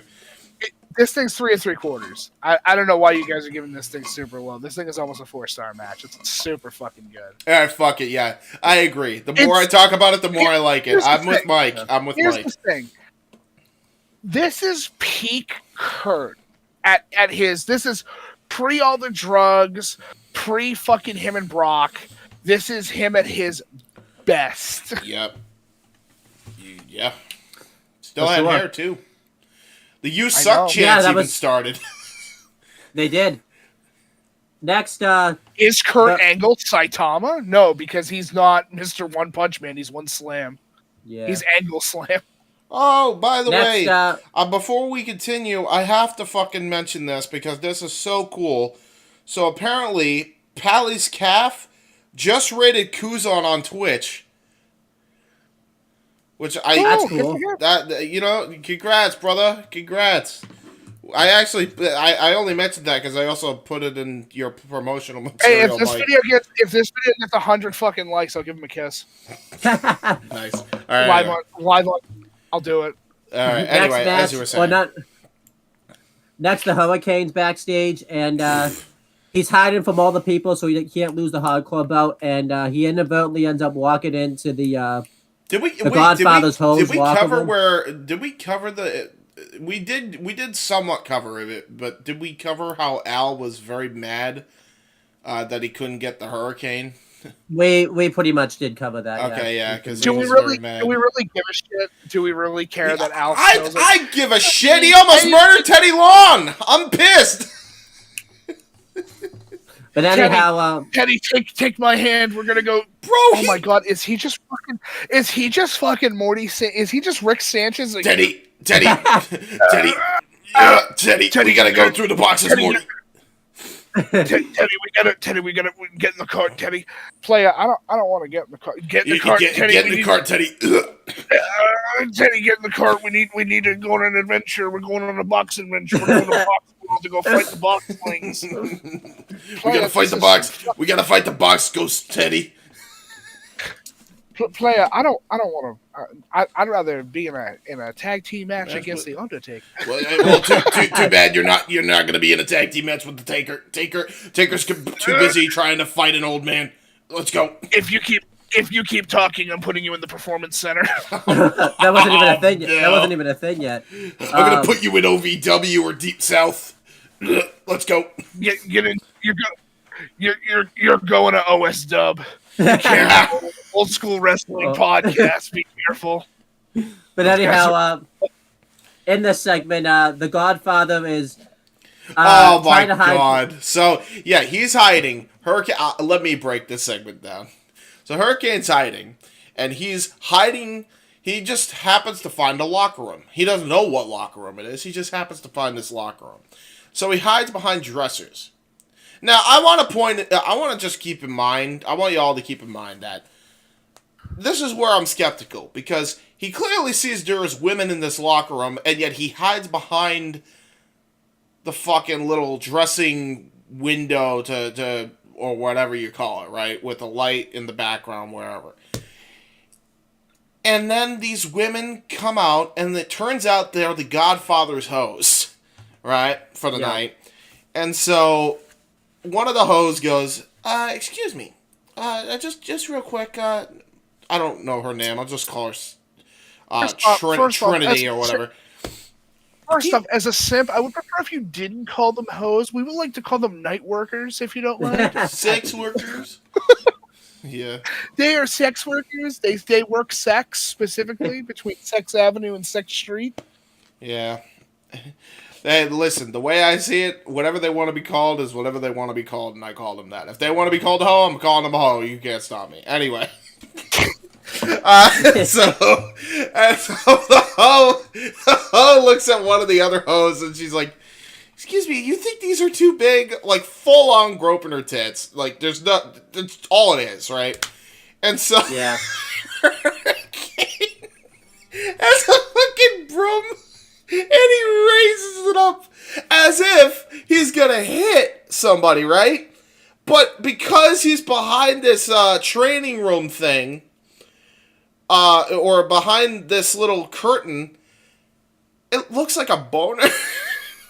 and then Godfather comes in, and he's like, fuck you, you pervert. I'm gonna fucking beat your ass. I'm Charles Wright. You forget I'm comma, bitch?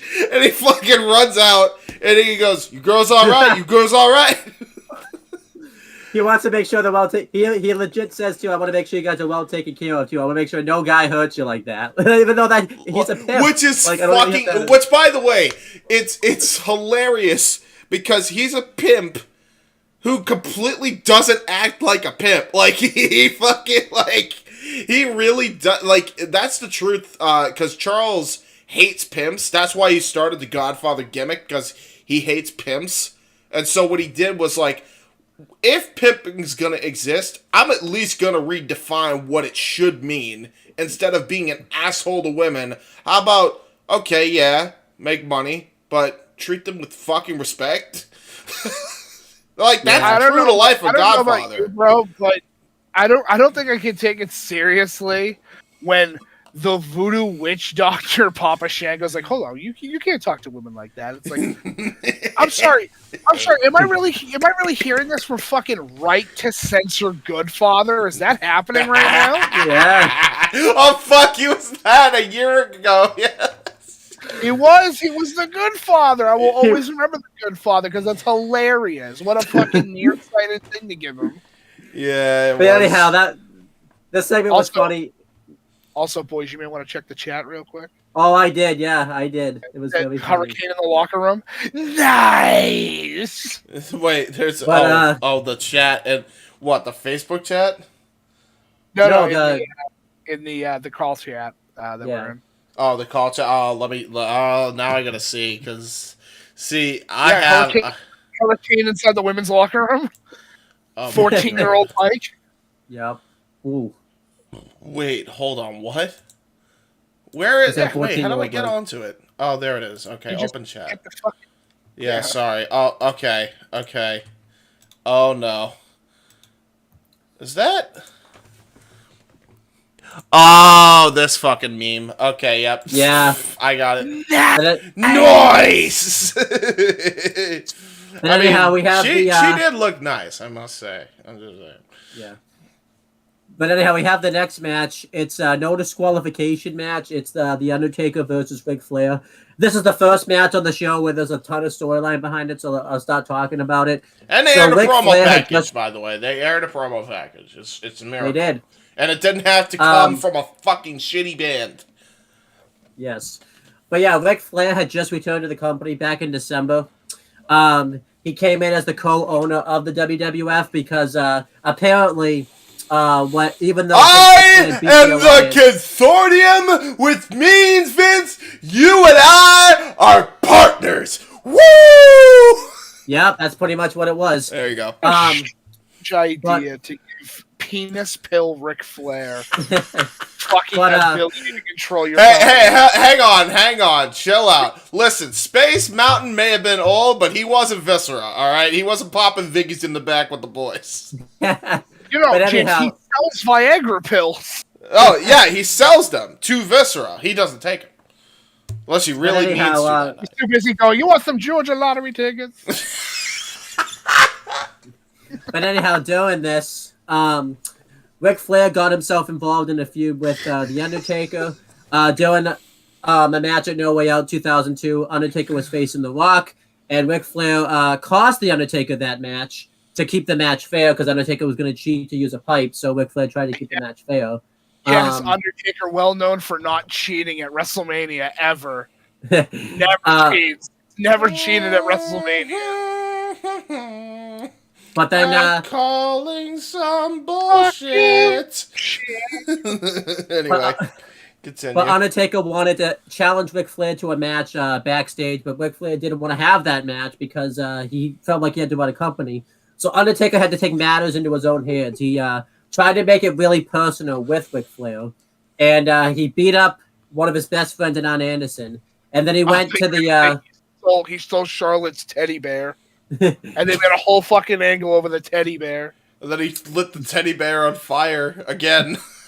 Yeah. The hounds of hell are baying for this teddy bear, boss man. Yes. Burn the teddy. Burn it Dude, to hell. My old man has a good one where he goes, "What if Undertaker sounded like Larry the Cable Guy? Like the tone is still the same, but it was Larry the Cable Guy, and instead of like get her done in the hounds of hell. Get her done. Get her done. But anyhow, rest in Cable. That's you want to see your FICO score? You want to see your FICO score? I can show you the power of the hounds of hell with 6 easy payments of $9.99. I feel like anything is funnier in the Undertaker voice. Capital One, what's in your wallet? But anyhow, so the Undertaker really made it personal though when he went to like the OVW Trading Center and attacked Ric Flair's son David Flair and just beat the crap out of him like bad. Yes. Welcome to David gets his ass beat by somebody in the company. Hold on. Let me do David Flair's theme in rendition of the Undertaker. No. There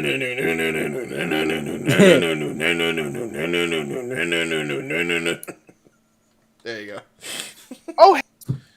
Oh, hey, Mark, what are you doing? Oh, Mark, stop it, please. I'm sorry. I didn't want to be a wrestler. My dad forced me into this business. Don't you dare call me Mean Mark Calloway, you piece of shit. Why are you beating me up? I didn't even want to be a wrestler. That's exactly why I'm beating you up, kid. It's for your own good. Let it happen. Let it happen. You need to be taught a lesson. But anyhow, Undertaker gave the warning. People are going to say, I need some A1 steak sauce for that. A1, the best steak sauce in town. I put it on all my steak, especially when I'm dining. When I'm dining in the hounds of hell. But anyhow, so Undertaker questioned Ric Flair how further he has to go because he didn't think he could go any further than beating up his son David Flair. So this forced Ric Flair to relent and finally accept the challenge at WrestleMania. And Ric Flair was so keen on getting revenge on the Undertaker, he attacked him on one of the SmackDown episodes before Mania and just beat the crap out of him to the point where he inadvertently struck a fan, which we found out that fan later on would be Paul London. Was it really? It was, yeah. That's crazy. You know, that whole time, I never knew that was Paul because it doesn't look like Paul at all. Yeah. That's crazy. Oh, what if when Taker hit him, right, he did the fucking Snitsky spot? Right? He fucking does a backflip. No, Flair hit him. He does a shooting star press to the fucking floor. That would be awesome. That's Paul. We can tell. That's Paul. That's Paul. He did it. He did a shooting star press on the chair after getting punched. Oh my god! It's the fucking clip of James. Have you ever seen the fucking crazy double-handed axe? The double axe handle you could give somebody in 22. Yeah. Where they launched 20 feet in the air. Yeah. That's fucking. Taker just came up and said, Reese's Pieces. And fucking But because of the situation that happened Hold on, Ric Flair hitting the fan by accident. we can't. I just have to let that simmer. I'm sorry. have some Skittles. Motherfucker goes Reese's Pieces. What'd you turn into fucking Scooby-Doo? Reese's Pieces. Because I can't stop laughing. I tried to do take him and I'm still in tears. Oh, chocolatey outer shell, peanut interior. It's Reese's Pieces. Melts in your mouth, but not in your hand. Reese's Puffs, peanut butter chocolate flavor. Tombstoning the. I'm gonna tombstone this box of Reese's Puffs. I gotta choke slam the king size Reese's cup. How dare you give me Reese's sticks? I asked for Kit Kat. I'm gonna beat the Skittles out of you. I asked specifically for the left side of Twix, not the right. I'm gonna hit you. Wait a second. Whatchamacallit? I don't know. All right, go ahead, Owen. We let it simmer long enough. I'm sorry. That was just gold. As you were saying, sir. But because of the situation that happened with Ric Flair inadvertently decking the fan pressed charges on Ric Flair, and this caused the board of directors to have to issue a review on Ric Flair. Welcome to the newest episode of Rick Goes to Court. That's pretty much what it was. So it was very much implied, I think, that the fan was set up by Vince. They never tell you in the video package, but it's pretty much implied in the video package that this was all a setup so Ric Flair could get power back. So that's why he fired Paul London all this time. He was just waiting for the opportune time to get back at London for fucking up. No, he signed a contract with him just to get him into the company so he didn't have to fucking pay him. Saying? That's implied. Is that what we're going for in the story? Because that's incredible. That's incredible to think about. But anyhow, wait. Let him get his ass. Hold on. Let me take a quote from the CASA. Long-term stories.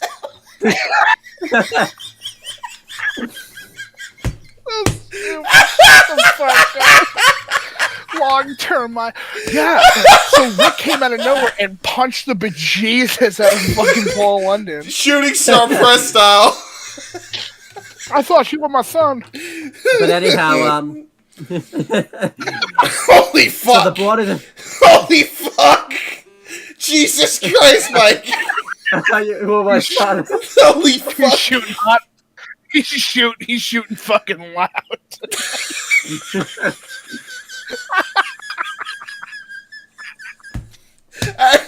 Oh, go. Just go ahead. I'm sorry. Ignore me. Go right ahead. Just go ahead. Just talk over us if you need to. The board of directors voted a full confidence in Vince McMahon, basically fully running the company and making the day-to-day decisions. And Ric Flair wouldn't be, and up until after WrestleMania, they would go back and review this, which we'll talk about where that leads to later. Yep, the draft. We'll just say it right now, the draft. Anyway, continue. Yes, they went back to Vietnam. No, but no, I mean the draft lottery like NFL, but they did it in WWE that draft. Fucking anyway, Triple continue. H, you stinky draft dodger, you. No, that's Randy Orton. That's a different evolution. Oh yeah. All right, Randy, did you almost get court-martialed again? Oh no! All right, continue on. But anyhow, Ric Flair Vince McMahon just to really put Ric Flair through hell, wanted to make the match no disqualification because I think the implication was he wanted to. Match. Yeah. But yeah, Vince made it a no DQ match, like the go home episode of Raw. Yeah, he did. Yeah, it was a no DQ match. Yeah. Because I think Vince wanted Ric Flair to not come out of WrestleMania 100%, so that way he could fully run the company, which ends up backfiring in his face. Yep. But obviously the biggest thing going into this match, obviously it's very well known behind the scenes and stuff. Ric Flair lost confidence in himself as an athlete at this time and as an in-ring performer. So Ric Flair was coming into this match, and he really wanted to have a good match here because he felt like, even though I think his match at the Rumble with Vince probably is highly reviewed, he wasn't a fan of that match, so he really wanted to have a good performance here to prove that he still has what it took to be a wrestler. I think he does fine too. Honestly, it's not awful. Yeah. It's not like this isn't the worst I mean, we've seen the worst Ric Flair matches. WCW 2000.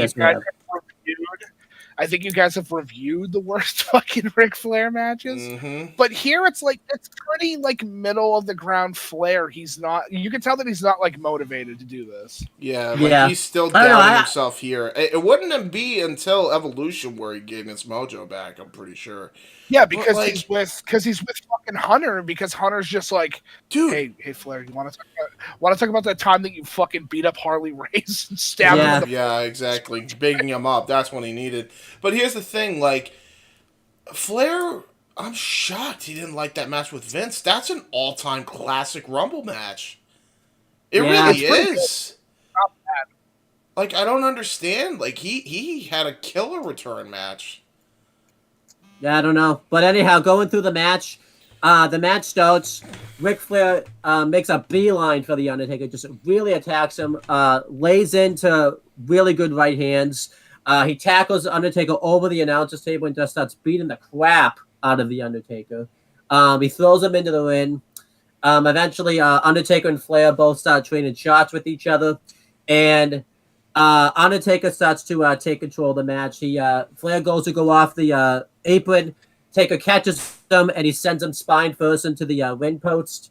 Flair gets in a couple more shots on Taker. And one of those shots I mentioned ends up cutting Taker's cheek open, like the hard way. I don't think it was meant to happen. I think Yeah, you're right.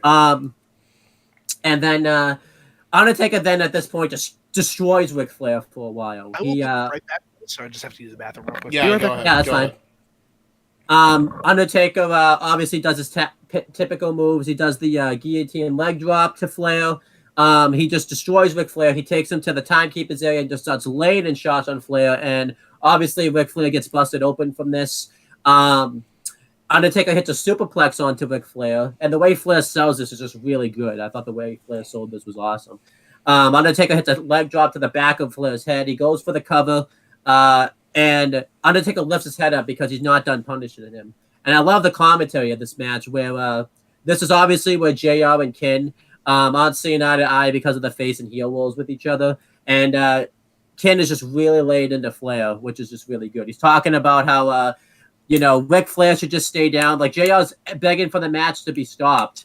And Ken's like, Flair's the one that can stop this match. He chose to do this match. I love at one point, too, when, Jim Ross was talking about how he wants the match to stop because Flair's busted open. And then Jerry the Kid was like, well, you're not saying that about the Undertaker. Because Taker was legitimately cut open and everything like that, too. And Jim Ross is just like, that's just a scrape. And Jerry the Kid was like, a scrape? You call that a scrape? Like, it was really good commentary. It was really good. It's really good commentary, yeah. JR at one point, and King, man, one of the best duos around. My favorite line of the whole match is at one point JR mentions Dirty Dandy in the match, and I think Ken didn't hear it at first, so then he kind of let that sit for a bit, and then Jim was like, because the match goes into a lull for a little bit, like now that the match is in a little bit of a lull, can you explain to me who Dirty Dandy is? And Jim Ross is like, I'll tell you tomorrow. Like he never tells him. I wonder if I'm gonna go. Yeah. It was really funny. And then later in the match, Jimmy the Kid Lawler says, I figured out who Dirty Dandy is. It's Ric Flair because he's all cut open and everything like that. We never found out who Dirty Dandy was. I wonder if that was a gimmick that Vince thought of and it just never materialized or something. So Dirty. I bet you it was Dangerous Danny Doring. They were going to call him Dirty Danny. I don't know. That's my absolutely uneducated autistic guess. But go ahead. But yeah, Ric Flair starts to mount a little bit of a comeback. He he grabs out a lead pipe and he starts beating Undertaker with it. He hits him off the head, which ends up really busting him open the way he was supposed to be busted open. He hits him in the back and the ribs back and forth, and he hits him right in the back of the head, which was really good stuff. He grabs a sign that says "Do not reach over." So I guess technically you can reach over on that area of the ring side since the sign's not there anymore. Right? So yeah, it makes a lot of Ric Flair. By the way, people were reaching over anyway, so I don't know what the hell they were talking about. Who the fuck knows? But anyhow, Ric Flair starts beating up the Undertaker with a sign. Undertaker eventually hits a big boot on Flair, and they do this really good setup spot where Arn Anderson runs in, and Ric Flair Irish whips Undertaker into a spine buster by Arn Anderson, and Ric Flair nearly gets the win, but he doesn't. Flair locks in the figure four, but the Undertaker sits up and chokes Ric Flair. That was cool. Mm-hmm. Eventually, Undertaker starts beating the crap out of Arn Anderson, just busts him open, throws him into the barricade, and Flair he hits he has a big boot on him. Obviously, I thought the way they utilized on was pretty smart, considering the fact that, he can't really take any bumps at this time or anything like that. Mm-hmm. Flair starts wearing Taker down with the steel chair. Taker eventually just no-sells these chair shots and hits a big boot on him, which I love. He gets a choke slam on Flair, and he tried to do the last ride, but he couldn't get Flair up, so they had to call an audible, and he pinned Flair with the tombstone, which you could tell that was an audible because I don't think Taker had done the tombstone pile drive in since he had been the American Badass. Right, yeah. But he had to basically call an audible because I think he realized he wasn't going to be able to get Flair. What were you going to say? He wasn't going to be able to get. Hold on, let Mike talk. Oh, it was the fact that. Yeah, I just got back. It's the fact that fucking Taker was gassed. Yeah. And Flair has no core strength to be able to do that. Yeah. But yeah, that was the end of the match. Taker wins it with the tombstone, and then afterwards, when Taker leaves, is that infamous moment where he does where he points out 10, saying that he's 10-0 at Mania, which obviously the streak doesn't actually become a thing for a while, but I think that's when they realized that Undertaker had an undefeated streak at WrestleMania. So, yeah. Oh, and I have a question for you, just to test your wrestling logic here. Who is the opposite of Undertaker at WrestleMania? The opposite of Undertaker? Who is the opposite of Undertaker? He has lost every single WrestleMania he has ever walked into. Isn't it Superfly Jimmy Snuka? That is absolutely correct. Yeah. He has lost every single fucking Mania he has ever walked into. Which I don't know if that's awful booking or ingenious booking. Well, I mean, considering the fact we find out what he fucking did, ingenious. Ingenious by accident. But anyhow, this is a great... It wasn't an accident. I mean, he kind of wishes those were, but... Yeah. I thought this was a great no DQ match here, though. I gave it 4 stars. I loved it. I loved how personal it was. Yeah, I loved it. Yeah, they did a great job here, despite how gassed they were. I thought they did a hell of a job. And I think this... 5 minutes too long. That's me. Yeah, maybe. But 5 minutes is too long. What would you give it as a star rating, Mike? Honestly, as a Taker match, it's not his greatest WrestleMania, and it's not his worst. But I'd probably put it in the 3. Probably between the 3 and 3.25. It's fair. Not great. All the stuff that they're able to get in and do is fantastic. But it's that fucking ending that kind of makes it a little sour, at least in my mouth. Because it's well, then just put fucking Rick in the corner and then pick him up from the corner to do the powerbomb. Yeah, that's fair. There were ways to do it. Would have been fine. I just like the story in the match, and I also, this match is significant because it regained Flair's confidence in the wrestling business again, so that's cool. And it's kind of cool because obviously Undertaker years later was in the same boat as Ric Flair, where he lost confidence in himself at WrestleMania 31, and it was Triple H that had to talk him out of it, so that was pretty cool. So it's kind of cool in a sense, in kayfabe / real life. It's Triple H that rebuilt the confidence in Ric Flair and the Undertaker to be performers again and all that type of stuff. So I think the thing that's really funny, just to put in perspective, Ric Flair was complaining that this is a fucking no DQ match. Bro, you're the heel. Flair was. What do you mean? Taker was the heel. Flair was the face. Flair was the face. No matter how Flair is booked, Flair's always the fucking heel. Yeah, I mean, fair. Yeah, that's fair. Flair's always gonna wrestle like a heel, no matter what. So putting him in that constraint should have been this big. Oh hell yeah, I get to cheat. I'm the guy that wrote the book on cheating. I get to cheat, and it's legal. What do you mean? Well.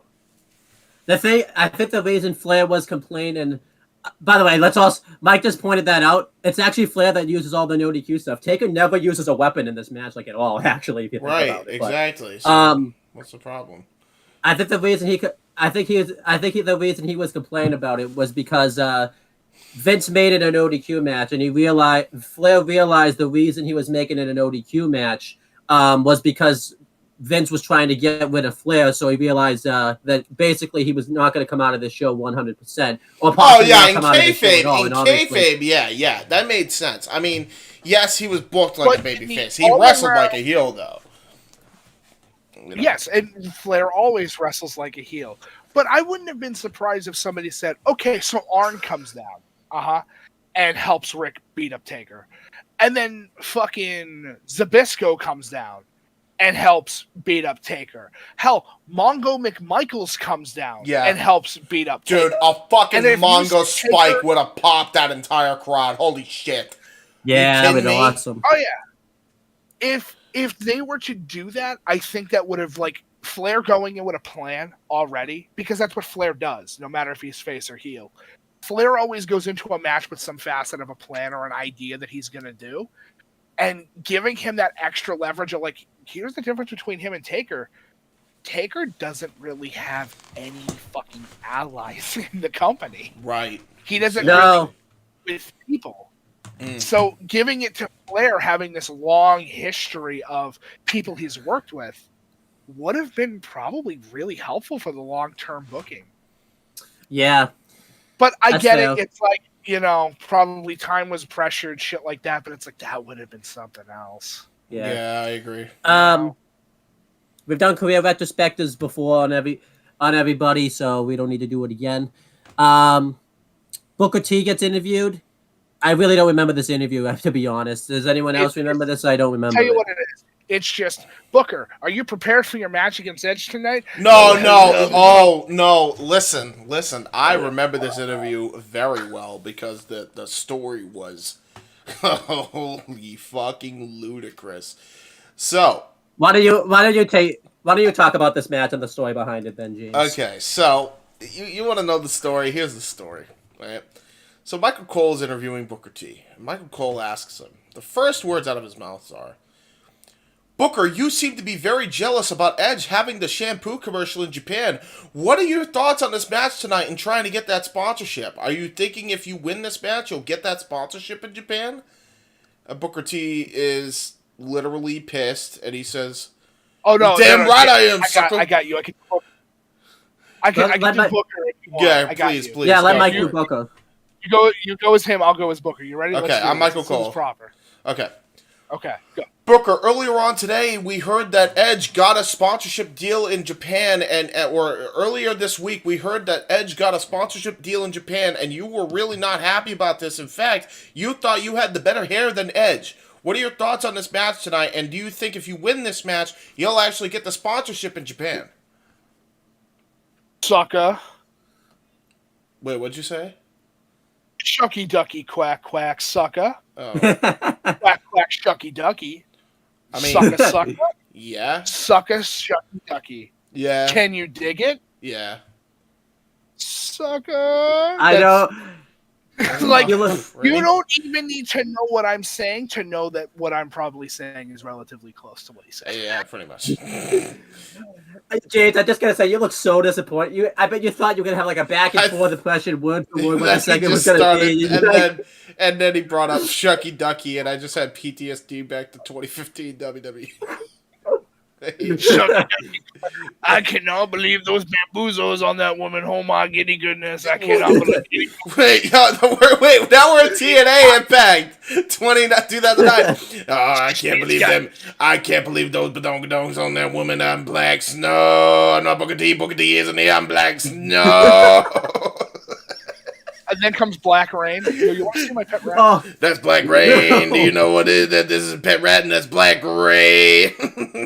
Why are you turning him into Sling Blade? That's literally what he did in TNA. I'm not making that up. He fucking just made up a whole new gimmick on commentary while in the Main Event Mafia. It was the night the Main Event Mafia took over commentary and took over the whole show of TNA. And he just started fucking... First off, Kevin Nash was Chet Lemon. And Booker T on commentary was Black Snow. And then, the best part of that, since we're on Booker, fuck it, off topic as usual, he starts beating up two fucking referees as and he's commentating while in the ring as Black Snow. Oh, Booker T hits him with a scissors kick. Oh, he damn near broke him in half. This needs to be a retro So there are someday. things that I can give TNA shit for, which is like terrible booking. But fuck me, those segments are hilarious. They're so good. With those, like the best shit. If nobody's ever seen it before, because this dude does show up in the next match, and it makes me very ecstatic for it. Kevin Nash had a whole series with the NXT boys.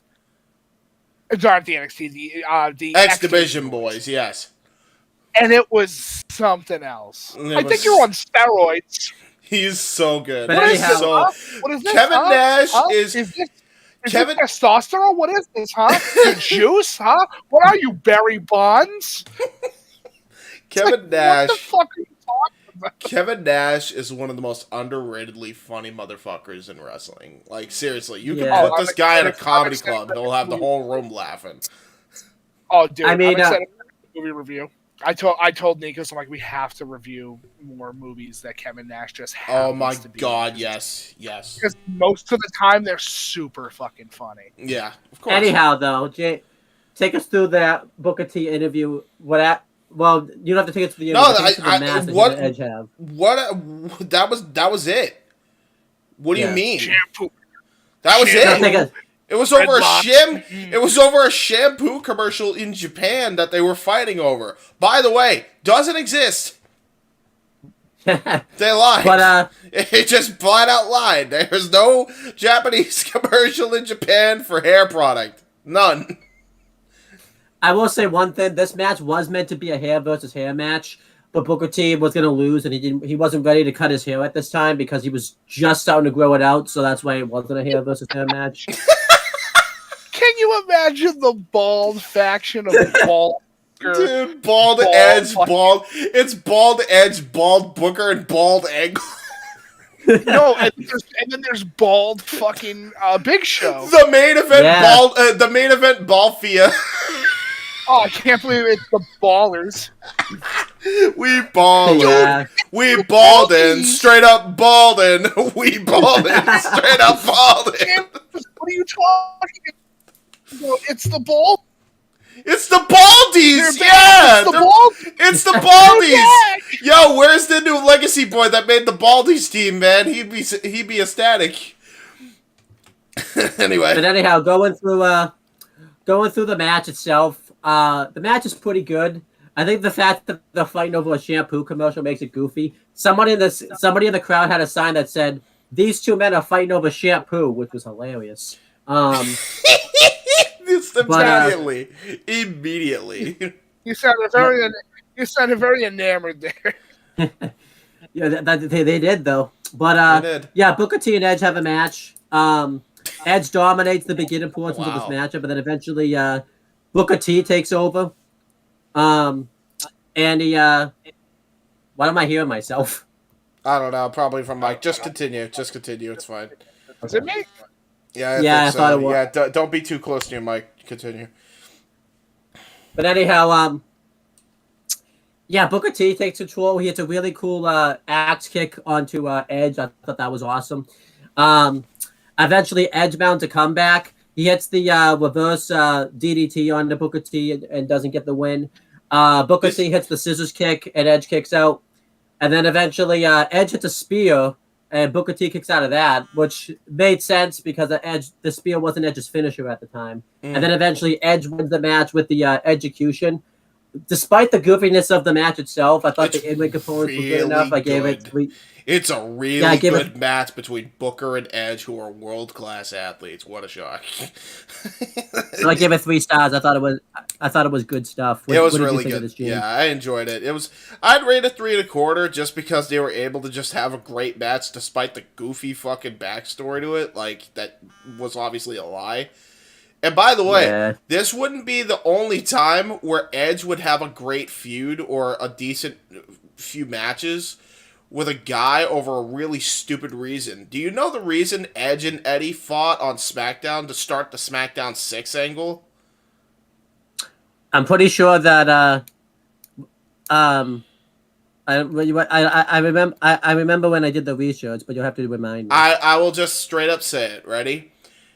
Eddie Guerrero was jealous of Edge's sex appeal. That is how the SmackDown 6 story started. Yeah, so it was over classic sex appeal. They had a classic match out of it too. They had a ladder fucking match, dude. What the fuck? No, you think of the no DQ match, not a ladder match. Well, yeah, but still. Oh yeah, it might as well have been a fucking ladder match. They used the damn thing that much in the match. But yeah, like that's how that whole thing started. It was over a fucking. But anyhow, you have more sex appeal. I say I don't like it. But anyhow, Mike, what did you think of this match between Booker T and Edge? Oh, it's a match. It's a match. It's something. It's 2 stars. Really? It's all right. not. It's okay for their line of work, but they could absolutely do better. They could. They did, to be fair. Based upon their work and what they have accomplished in their careers and stuff. It's a strange place because part of me is like, oh, this match is great, but the other part of me is like, yeah, but that reason's really fucking stupid. Oh yeah, it is. And the fact that they had to make that up of like, oh yeah, what would the crowd believe in Canada?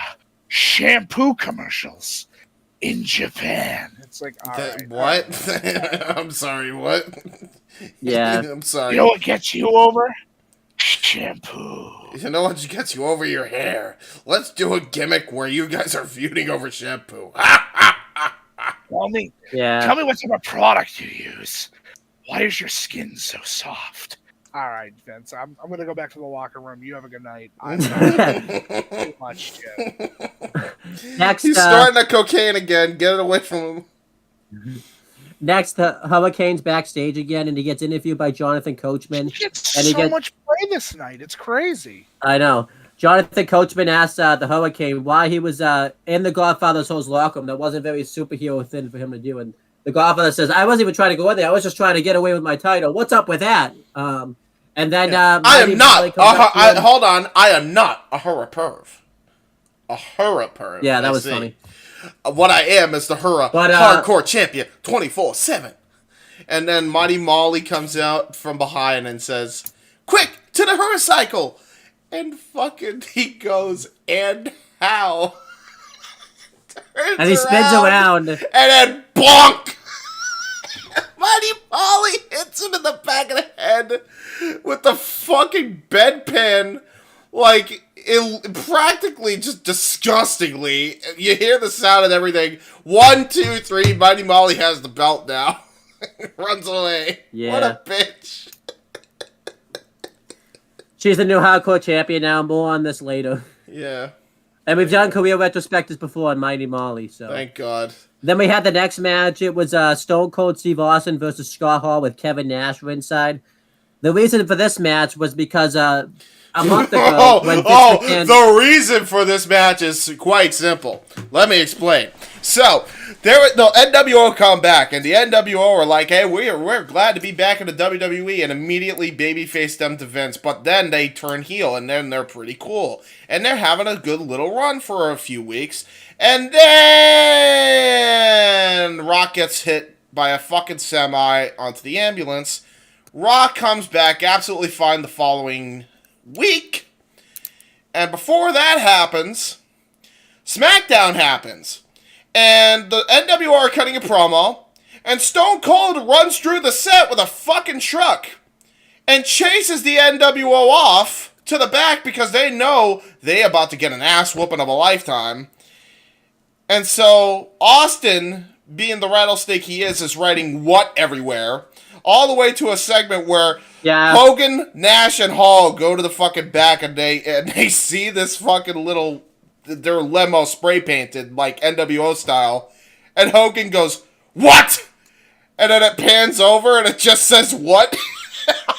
And then afterwards, Kevin Nash and Hulk Hogan, they lock themselves in a fucking broom closet. And meanwhile, they don't even realize they accidentally left Scott behind, and Austin bags and tags him pretty much, and gives him duct tape and shit. And he's got him hostage. And then Austin goes in and he fucking just makes him look like an absolute jabroni in the middle of the ring, whats him to death, and then he's like, "You want a beer?" And then the crowd goes, "What?" I said, "You want a beer?" "What?" And then that's after he whoops his ass for minutes on end, and Hogan and Nash are afraid to come out. They just leave him there, right?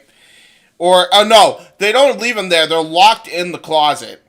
And then Austin, after giving him a beer, and Scott Hall foolishly drinks it, he flips him off again in a stunner. And then they tried to rehabilitate him from that point on and tried to make him a badass like old Razor Ramon. And then, yeah, the damage was done at that point. Yeah, the damage was done. That the WWE decided to give recovering alcoholic fucking Scott Hall booze. Yep. Yeah. That's fantastic. You know what else is also good? Yeah. The fact that we had a R. Kelly trapped in the closet joke and nobody went for it. Oh my god. By the way, I do want to mention this, Mike, too. It doesn't actually help because Scott Hall legitimately later in the year had to go away because of his alcohol, because he relapsed again, I'm pretty sure. That's why he was out of the NWO. I think that's probably one of the reasons is because when honestly, him and Nash were treated like fucking as jokes. They really didn't treat them well when they came back. You could tell. Like, they didn't care. You're talking about the most influential like wrestling faction in history. Yep. No bullshit. That group is still going on today. It's just under a different name. Yeah. And whoever sits there and says, "Oh, the fucking what are you talking about, Mike?" Bullet Club is in NWO. They do too sweet. Shut up. They do the black and white leather jacket gimmicks. What are you talking about? That's exactly what the NWO did. Yeah. But anyhow, you're forgetting the biggest thing that even started all of this, James. Don't forget that the NWO screwed Stone Cold Steve Austin out of the WWF Undisputed title. That's why we're even into all this stuff. They did, yeah, because this was originally meant to. It was who was he fighting? It was Austin and Jericho, right? And then they got screwed. Yeah. Or he got screwed. Yeah. Austin got screwed, and it was meant to build to a match between Stone Cold Steve Austin and Hollywood Hulk Hogan, but basically the politics got in the way because none of them wanted to put each other over. Wow, put a pin on that. You'll be able to come back to it later. Trust me. Yeah. So that's why Hogan making money. That's what it is. Mm-hmm. So basically, they had to throw Scott Hall in as the replacement for. And if you wonder why did Kevin Nash not have a match on this show, basically they were afraid that Scott Hall was going to relapse again. So Kevin Nash was basically the backup plan if Scott Hall couldn't be in the match. It was probably also what if Kevin tears his quad again? I will say, as funny as that didn't happen yet. I will say, as funny as the goddamn segment was, like, why, if you were so worried about that, why did you have a segment where he was getting poured beer all over him? Yeah, I don't know. Like, fucking hell. Vince is not a person you want to go to if you're a recovering alcoholic. 2024, and Vince is kind of a fucking idiot. Yeah. I will say, though, here's the problem with that. Exactly what you said. What happens if Kevin Nash stole his squad on the way to the ring? Austin's fucked. See? Austin's fucked. Yeah. Because then Hall's inebriated. Hall's inebriated, and Nash is handicapped. Hey, fuck. Hold on. Hall's inebriated. Nash is handicapped. And Hogan is trying to big himself as usual. So what you're saying is that you just got a slice of the NWO in two fucking matches tonight. Yeah. Unlike any other in history. Yeah. But going through the match, this isn't really much of a match. Austin beats up Scott Hall for a while. Eventually he gets the advantage when Kevin Nash hits Austin behind the ref's back. Scott Hall gets the advantage for a while. Then eventually Austin mounts a comeback. He hits a stunner on Scott Hall, but Kevin Nash pulls the referee out of the ring before he can fully make the cover and beats up the referee. And the Outsiders, even though they're not called the Outsiders at this time, but I'm certainly going to call them that anyways. The Outsiders beat up Stone Cold Steve Austin. Scott Hall hits the stunner onto Austin. Another referee runs down. He covers him, and Austin kicks out. Then Austin fights them both off. He hits the stunner again, and this time Kevin Nash hits an elbow drop to the back of the head onto the referee, so that way he can't make the count. Then eventually Austin hits Kevin Nash with the chair, and then he hits 2 stunners in a row onto Scott Hall. One of them obviously is that classic sell. I believe it's the last stunner that Stone Cold hits is the classic sell by. It's the last one. Yeah, it's the last one. It's the best sell for. It's the most like over dramatic, but one of the greatest sells of Austin stunner. Absolutely. History. And Austin wins the match. This match is really a nothing. Way too much going on here. You could just tell that Stone Cold Steve Austin was really burnt out at this time. I give this match a 2-star though, just for that sell of the Stone Cold Stunner. Yeah, I agree. I agree. This was what did you say? 2-star?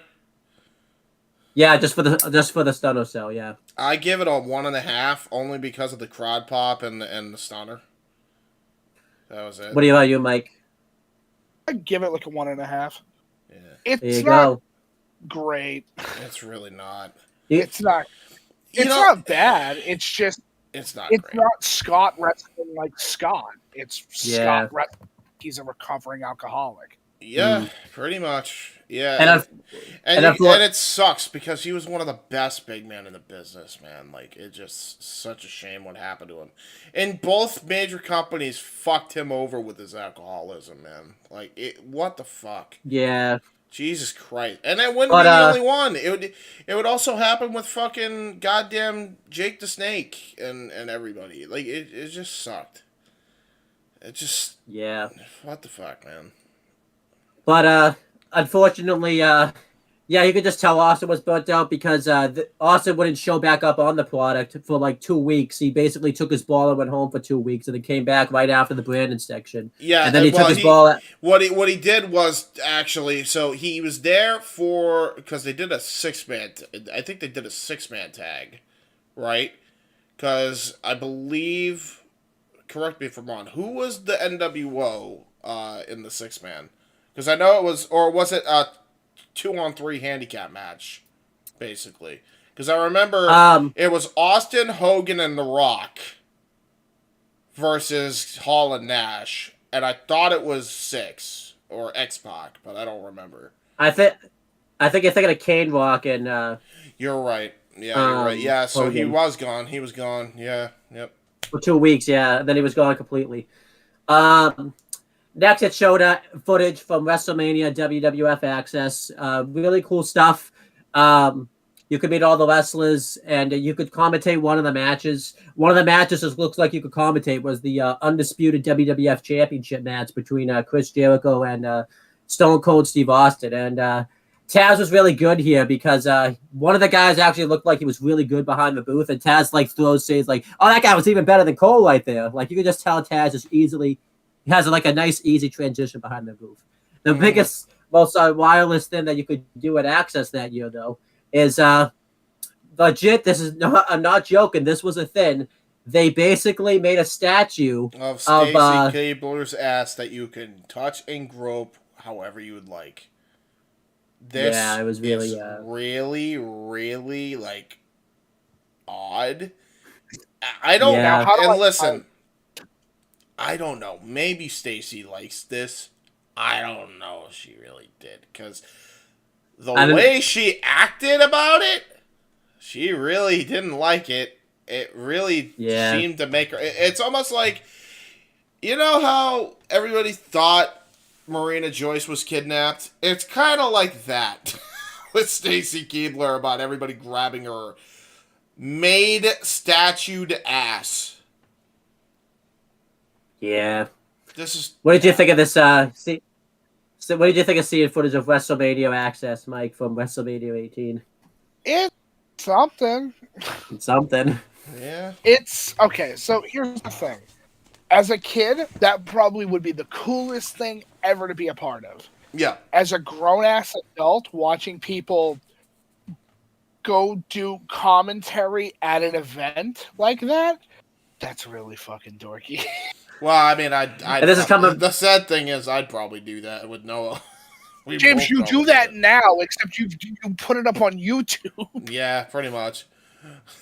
The difference is that you can make some facet of money from that. That's just I want to do the Rock match from 1999. It's yeah, that's fair. Yeah. I want to commentate the Rock match from '99. It's like, why? Hey, you know what? It's good practice, though. You got to start somewhere if you want to actually do it. That's how I see it. Next match was the Four Corners Elimination Tag match for the WWF Tag Team Championships. It was Bailey and Chuck defending against the Hardy Boys, the Dudley Boys with Stacy Keibler inside, and the APA. Everybody knows my feeling towards multi-person tag matches. The big criticism I have about it is I hate that it's only 2 members per team that can be in the ring. It should just be Lucha Rules or Tornado or whatever. Agreed. I agree. This should have just been a TLC. Anyway, you were saying, Mike. Sorry. Go ahead. So, not to spoil, but we fixed that problem. Yes. Oh, yeah. I can't ask any more questions because we're on the air right now. So exactly, but we fixed that problem. Anyway, yeah. NXT innocent. Go ahead. NXT somewhat has fixed that problem where it's all members of the team could be in the ring. But let's not talk about the redheaded stepchild of WWE shows. Thanks. I get what you're saying though. Yeah. Stacy. All right. So here's what I'm gonna say right now. We roasted Saliva for their awful rendition of Superstar. You know what's funny? This performance of the Dudley's theme was the best performance all show. It was best awesome. It was awesome. This entrance was fucking awesome. This is like iconic all-timer Dudley entrance. Stacy fucking my favorite doing the hip swivel with the fucking lead singer Saliva. Dudley fucking Bubba Ray smashing a fucking cymbal with his goddamn, I think it was his head. Great. Fucking just absolute all-timer Dudley entrance here. I love this entrance. Like, this was the best really performance of the night. It's not even close. Like, this was awesome. Like, all things considered, great.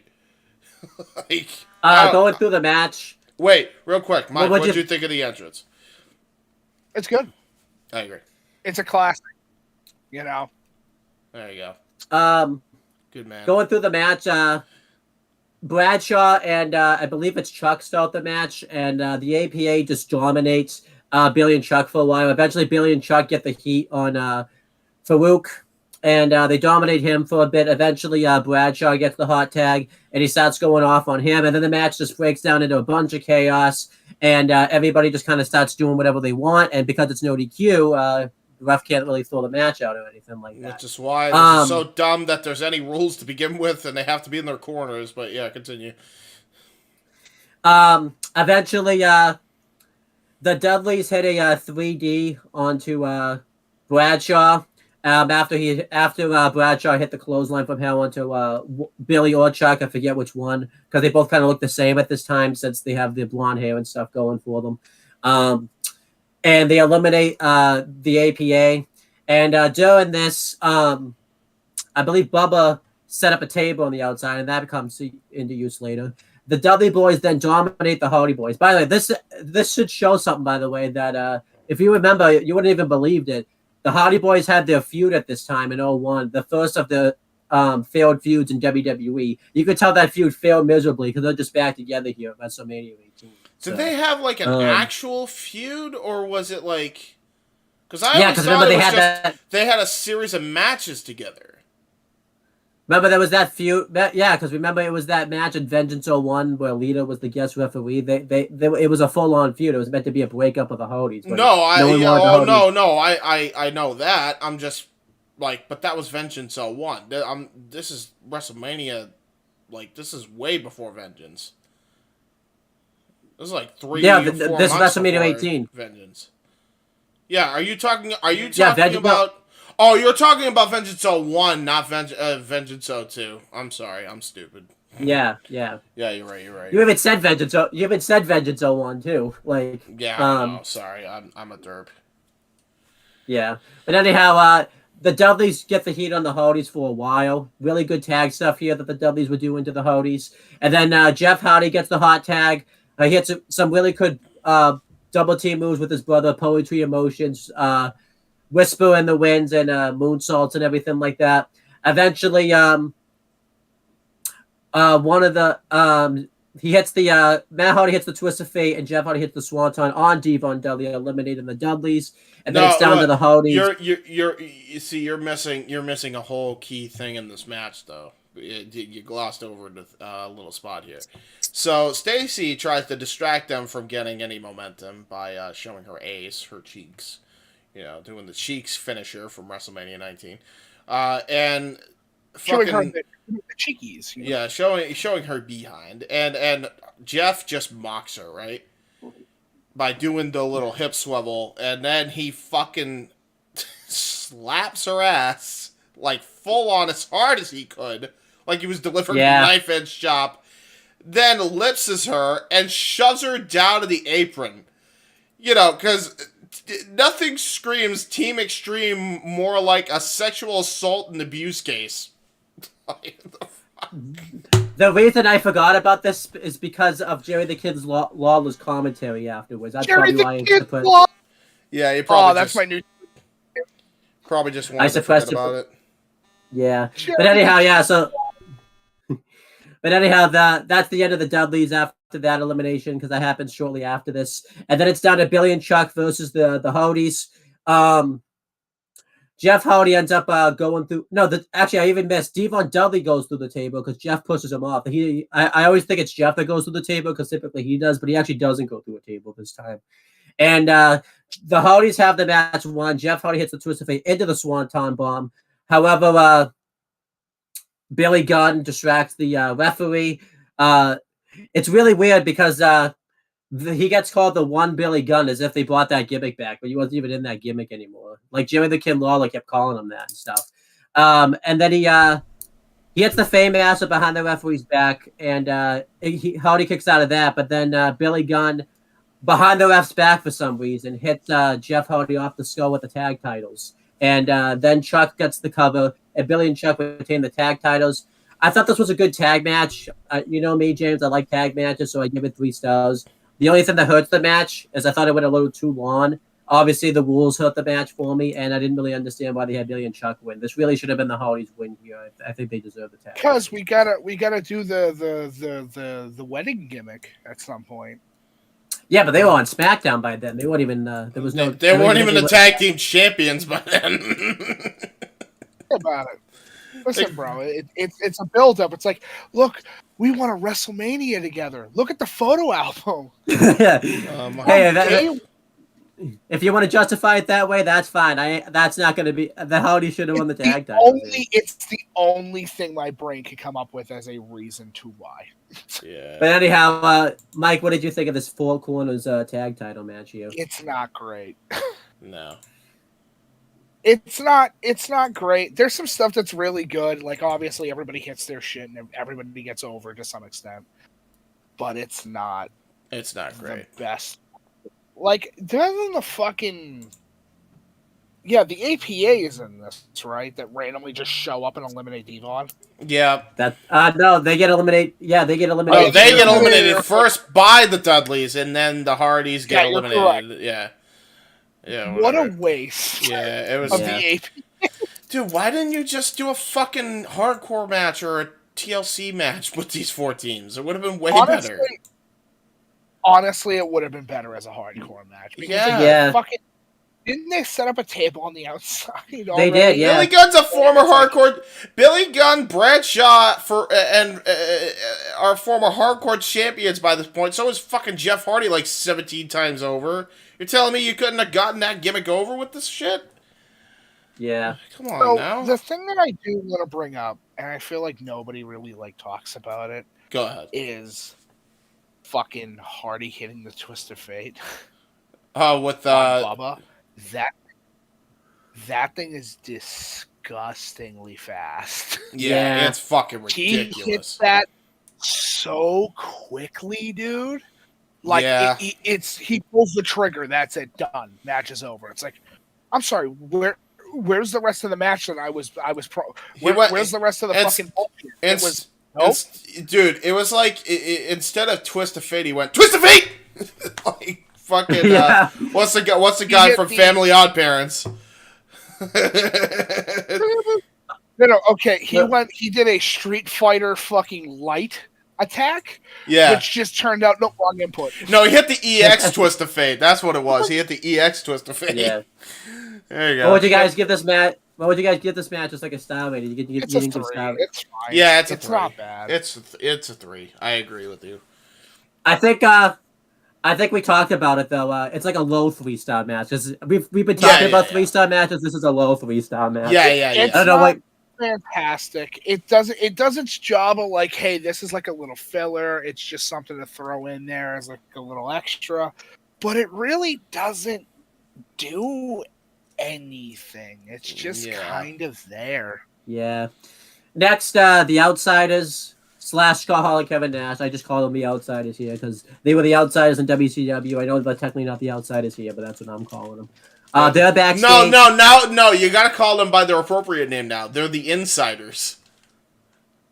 That's true. Because they're back in. But you're forgetting a whole thing. What did I miss? The backstage battle for the hardcore champion. Oh, yeah, no. Okay, so this is where Molly... No, that's next. That's next. Oh, that's next. Yeah, you're right. Yeah. That's the next segment. Right. Okay, so, yeah. The Outsiders are backstage, and they're upset about their performance about Austin, and they say that he got lucky in that match and everything like that. Okay, hold on. You wanted to talk about crybabies earlier with Christian Mike. Let's talk about this shit. I'm so mad that we lost to Austin. Let's go beat somebody up. What the fuck? This is some hocus pocus, wackety ass bullshit. This isn't the NWO. This is NWO Diet. Dude, like, what the fuck? Dude, if they lost, they would have... NWO, but it's Diet Coke. Yeah. But James, you like diet stuff, though. No, I like Diet Pepsi. Like Diet Coke is only if I have to drink it. But, like, dude, seriously. Like, this shit was so ass. Like, bro. Yeah, but it continues... it continues... Well, hold on, because I'm not even done. So, with this shit... Like, they made them look like such piss babies here. Like, if this was in WCW, they would have fucking had, like, Virgil and Buff Bagwell do their dirty work, and then they would have fucking kicked the shit while their fucking corpses are down, and then spray painted NWO on their back. Instead, they're fucking just like, I'm mad. Austin beat us. Let's beat somebody up in retaliation. No wonder Hogan said, don't fucking come out with me, dude.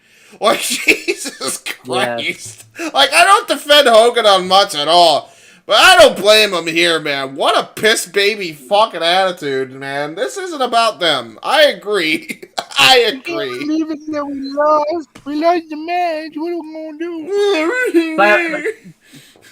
By the way, I never mentioned a weird thing they did during the Austin match, during the entrances. So when the NWO come out entirely, it's the black and white entrance. It's weird because then it shows Austin in the wind like doing the entrance. It goes into like regular color, then it goes back to like the NWO and it goes to like black and white color. It's just so weird. Somebody fell asleep on the controls in the backstage. Anyhow, whoopsie, sorry, hit the color gradient button. Yeah, Kevin Dunn was too busy staring at females on I think AOL chat. He was downloading nudes. He wasn't paying attention. It was that Family Guy bit where they forgot to draw something in, and they said, "Hey, what's going on up there?" And then they had to poke him with a stick to wake him up and like, switch over to the black and white. Yeah. That's exactly what this was. Yeah. Anyhow, though, continuing, so yeah, Hollywood Hulk Hogan comes up and tells the Outsiders / the Insiders not to go out there and / Alcoholics / Alcoholics Anonymous. Continue. It's not anonymous. We know which one it is. Okay, Alcoholics Anonymous. Continue. And the Outsiders say that they're gonna go there anyways, one way or another. And that was obviously a tease to what was gonna come. Yeah, Hogan was like, "I don't want you coming out with me, brother. I gotta see if I can do this on my own, dude." And then, then we get the segment that we were talking about earlier that we thought we missed. So Mighty Molly, she's running. She's trying to get away. She's trying to make sure she's safe. She's looking back. She's looking sideways. She's looking everywhere. Except in the direction of where the oncoming door hits her right in the face, knocks her out, and Christian, like a dingleberry, says, "Well, stand back. There's a new hardcore champion coming through. Come on!" And then here comes the referee, 1, 2, 3, and like a dick, he hits a woman to beat Mighty Molly for the hardcore title. Now, mind you, I gotta just point this out here. Now, hold on. That makes the entire like crybaby thing even worse because he still walks out tonight with a fucking belt. I agree. Well, except he doesn't. But we'll get to that. Yeah, except he doesn't. Hang on. Before we even get to that, so Mighty Molly, she gets hit. So here's my question. Everybody says, "Oh, Mighty Molly was so bad for this." Here's the thing, though. How come it's okay for Mighty Molly to hit Hurricane in the back of the head with a fucking foreign object, but it's not okay for Christian to hit the door in the face of a championship that has been primarily held by men? That is true. I don't know. I'm just saying. I think it's hypocritical. No, I got you. Hear me out, right? This will take 2 seconds. I got you. You ready? Go ahead. Because women aren't funny. Ooh, there you go. I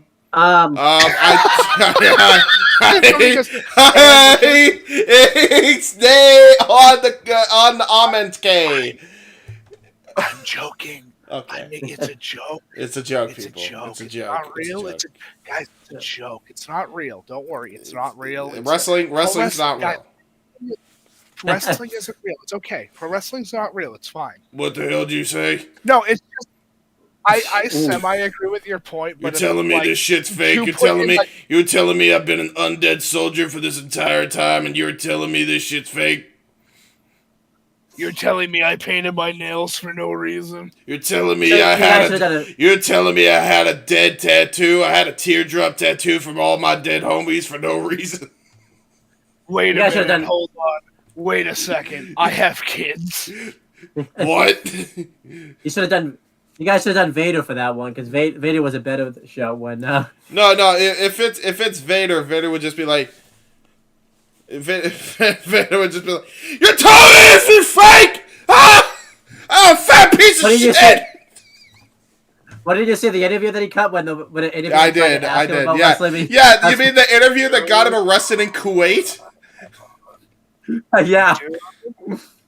Part of me kind of wished he hit the fucking interviewer. That would have been so fucking funny. That guy kind of deserves it. He deserved it. He kind of deserves it. I hate to be that dude, but he. Dude, Undertaker was even like, "Yeah, go on, hit the fucker." I agree. Yeah, go on. But anyhow, let's get back to that. Hit him with my finisher, the Hounds of Hell, or whatever. Hit him with the tombstone that I keep in my jacket pocket. Yeah, it's a mini tomb. It's like a Funko Pop. It's a Funko Pop tombstone, you know. I would love a fucking Undertaker with a tiny Funko Pop fucking tombstone. That would be awesome. That would be hilarious. All right, anyway, continue on. And he'd be doing the W. Speaking of which. Funny thing with Undertaker in WrestleMania, the arcade game, one of his fucking moves was pulling out an actual tombstone, yes, and bashing someone in the skull with it. Ironically, I've seen this before. And you know what's hilarious? Like, bro, he would never do this in any match until his final retirement match against Styles in the Boneyard match. That's when he would legitimately smash somebody over the head with a tombstone. Midway predicted the future. I knew it. Yeah, there you go. They knew it from the Nether Realm, otherwise known as the Hounds of Hell's playground. The Nether Realm studio. What? We had the next I match. was in another realm game once. It was fucking weird. You know what's strange? I showed up in the King of Fighters tournament, but no one ever told me why. I don't know I'm that. just there. I am scared of this single dude named Mike Hagar. What the fuck is a Terry Bogard, and why is he always asking me if I'm okay? Clearly I am. He keeps telling me to get serious when I'm the most serious guy there is. He says with fucking black. He says with a black Undertaker hat, a trench coat, a singlet with pants, and wearing fucking eyeliner. Yeah. Wait, here's the best. I take my job very seriously. Why is it called Metro City? It's because people are always on the metro. Where's the subway? Where's the metrosexuals? Why am I not one of them? I paint my nails black for a reason, goddammit. I may not be transgender, but I'm transmortality. Rest in dicks. Rest in rainbows. His last match in rainbows. His last match, he was transmortality because he was both dead and alive, I think. So now, now I'm the ultimate transsexual. I love how we're just making Undertaker like progressively more gay as it goes on. James, he wore purple fucking gloves to the ring. Yeah. Listen, I love the Undertaker gimmick. It's probably one of my favorite gimmicks of all time. Do not get me wrong, but like a 1940s Batman, this motherfucker thought that wearing black and gray as his color palette and having purple gloves and purple shoes was scary. Don't forget the Phantom of the Opera mask that he had. Yeah, the Phantom of the Opera. Yeah, but he had to wear that for protection. If he wore the Mankind mask instead? No, imagine. I know why he wore the purple gloves, though. I'm a really huge fan of Michael Jackson. He. Yep. Let's get on to the match that I think I'm here for, though. Let's let James get his laughs out so that way he can be fully with it when we talk about this match. That visual's It's gonna take a while. in my head. Oh no! Why is it not live? Oh my god! Can I be honest about something when we get to this match? This match sucks. This match sucks. I don't care what anybody tells me. Yeah. Hogan versus Rock is fucking abysmal. It's really the Hogan Andre story. If you mute the crowd, it's a 2-star match. If you unmute the crowd, it bumps it up to a 4. James, but yeah, we gotta be real. James, I like to be honest. I do love it because I've never watched it with it on mute, so I do like it with the crowd off mute and everything like that. So here's what I'll say, and this is what I'll say. Owen, besides the people's elbow, the rock bottom, and the leg drop, what actually happens in this match? They whip each other with the weight belt in the match. Yeah. Okay. Name something that's original that they do in this match. Right. I think that's it. Yeah. The match is. It's a 5 dooms. It's a 5 dooms of move. It's a 5 moves of doom match, basically. That's a 5 doom of moves. It's The Rock's greatest hits and Hogan's greatest hits. And that's what the match is. And that's fine. But as an actual pro wrestling match from start to finish, as Jack and I have gone through, we've watched 15, we've watched 18, we've watched 19, we've watched 17. We've gone through all this stuff. I can say beyond a shadow of a doubt, for the Attitude Era, there's a reason why this wasn't the main event. And it is because it is not a lot happens here. I know that Hogan hits, I know that fucking Hogan hits a low blow. Rock hits his awful looking sharpshooter and stuff like that. But as an actual match from start to finish, not a lot happens here. Yeah. I do gotta say though, I get some enjoyment of the match just because I really like the crowd in the match. I think it's a very good sports entertainment match. I get some enjoyment out of this match because I just think everybody plays the match really well. If you're rating this as if you're rating this as a sports entertainment match, it's a 4. If you're rating this as a wrestling match, oh my god, yeah, it's a 1 to 2 star match. It's nothing at all special. But I look at it as the sports entertainment match, and the sports entertainment is really enjoyable. Obviously, they had everything planned that they were gonna do, but I think they did. Hogan was so over here that they basically had to call a lot of the stuff on the fly. Like obviously, Hogan up was something that was completely called on the fly just because they read the room in the crowd. Yeah, they did. And it's fine. It's just as I said before. This is Hogan does a face turn like randomly, and it feels out of place. Yeah, but with the way the crowd was, I understand why they did it, and ultimately we could say, oh, it's Hogan. Hogan did it to Hot Dog and Grandstand. He went against the script. Everybody thinks that, but I think what it was this: if Hogan got booed, guaranteed he'd still be with the NWO. I guaranteed Vince said, if the crowd cheers you as loud as I think they're going to. You gotta turn babyface right here.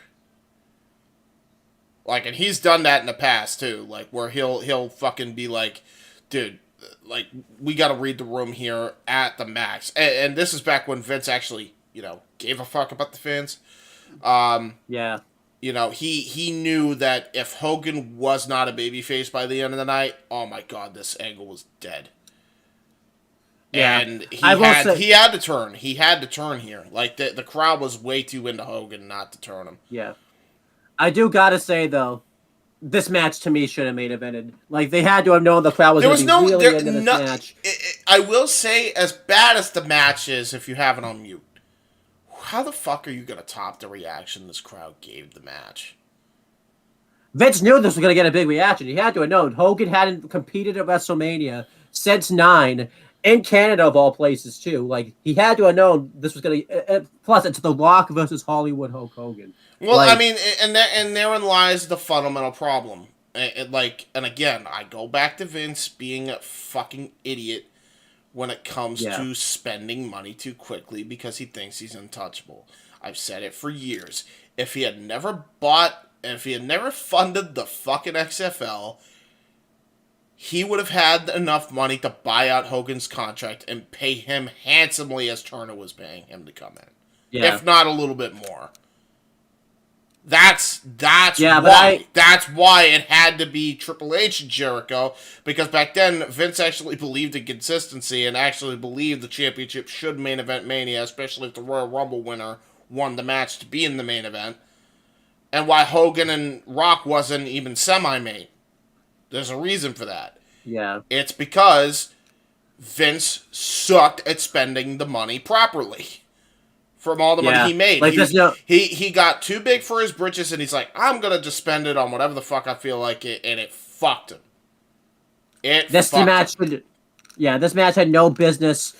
It at least should have semi-main evented, but this match had absolutely no business not main evented just because of how the crowd reacted. Triple H and Jericho suffered, and the reason I say that is look at the benefit of hindsight. Everybody thinks that Triple H and Jericho is a bad match, but it really isn't. It really isn't. It's just the crowd could not care less. Except, and this is a common misconception, and we'll get to it, except for the ending. But we'll get to that as we go. Yes. But after the match, I'll go over this quick. After the match, Hogan goes to shake his hand. Rock is a bit hesitant because, the guy fucking ran him over with a fucking truck earlier in the fucking build. And he's like, all right, fine. You know what? Good match, right? Whatever. And then Hall and Nash come out. and they fucking beat him down because they're pissed off about Hogan because they made him piss babies, like we said earlier. And then The Rock was like, fuck this. And he came back down and chased Hall and Nash off. And then Hogan and Rock shook hands. The crowd was going crazy. Hogan was gonna leave the ring to Rock, and Rock is like, no. You hear these people? They believe in you. The Rock believes in you. You get up here and you do this. You do the whole thing. You do this. That's what the people want. He's like, doing the fucking Rock mannerisms to fucking basically tell you the story, right? And Hogan does his poses. The crowd is fucking going crazy. Just going crazy. To the point where The Rock is legitimately, like, chuckling at how insane this is. And he never breaks character. He never leaves the Rocky persona. This is the first time in that entire stretch he left it. I just think The Rock. This is the first time since The Rock had been a heel, as the corporate champion, where the crowd was so against The Rock and really into Hogan. It was just maddening. It was crazy. But then they were for The Rock after he hit the people's elbow. To be fair, also they were cheering like crazy for that. But yeah. Yeah. I will say that if they wanted to make at least a historically big match, big important match, I talked about it with Jack, I believe, on the actual watch that we did. Yeah. And it was, if this was DDP, this would have been a huge moment for the company's fucking history. Yeah. Yeah, probably, honestly. It would have been gigantic. Absolutely. It would have been the biggest match in the company's fucking... Yeah, because that one-on-one match never happened in WCW either. No. Yeah. But if it was Rock versus Diamond... Oh, no! No, I'm an idiot. Yeah, it did. It happened on a random Nitro, sorry. Right. Between what? It was on a random Nitro for the world title. Or no. Yeah. Yeah, for the world title. Or no, it was after... Was it after he lost this thing? Are we talking... I don't know if we're talking about the same thing here. No, Hogan. Oh, you're saying The Rock and DDP. Oh. Yes, I'm not talking about Hogan and Diamond, because I'll be honest, Hogan would never fucking put him over because he represents everything Hogan isn't. Yeah. Yeah, that's fair. Anyway, we're gonna go off on a tangent again. I just wanted to break down that. Well, yeah. I just say I personally enjoyed this match just because of the crowd interaction, the superstar power of the match. It makes me really enjoy this match. So, there you go. What about you, Mike? You haven't really been able to talk about this match much. It's fine.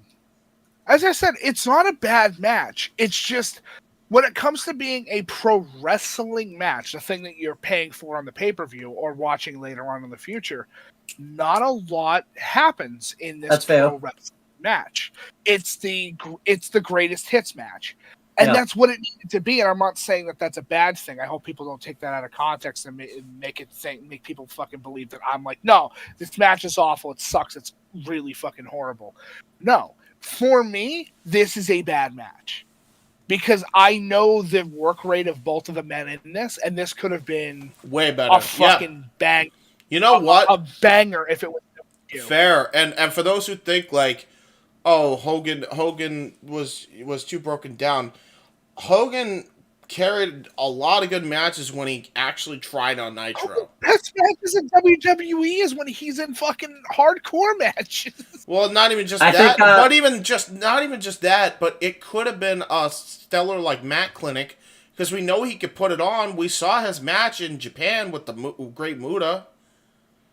They actually had a pretty good match in the rematch at No Way Out 03. That with The Rock as the heel and Hogan as the face. That's actually a better match. Yeah, fair enough. As a match, better. But yeah, I enjoyed this. Next, this is a classic for the lulz. It shows WWF New York. I think this is one of the last times that they do. And obviously, this has been a very big meme and stuff nowadays. Big Show picks up a child, and he's just nonchalantly just goes, yeah, everybody get hyped. Yeah, WrestleMania, baby. Woo! Woo! That's so awesome.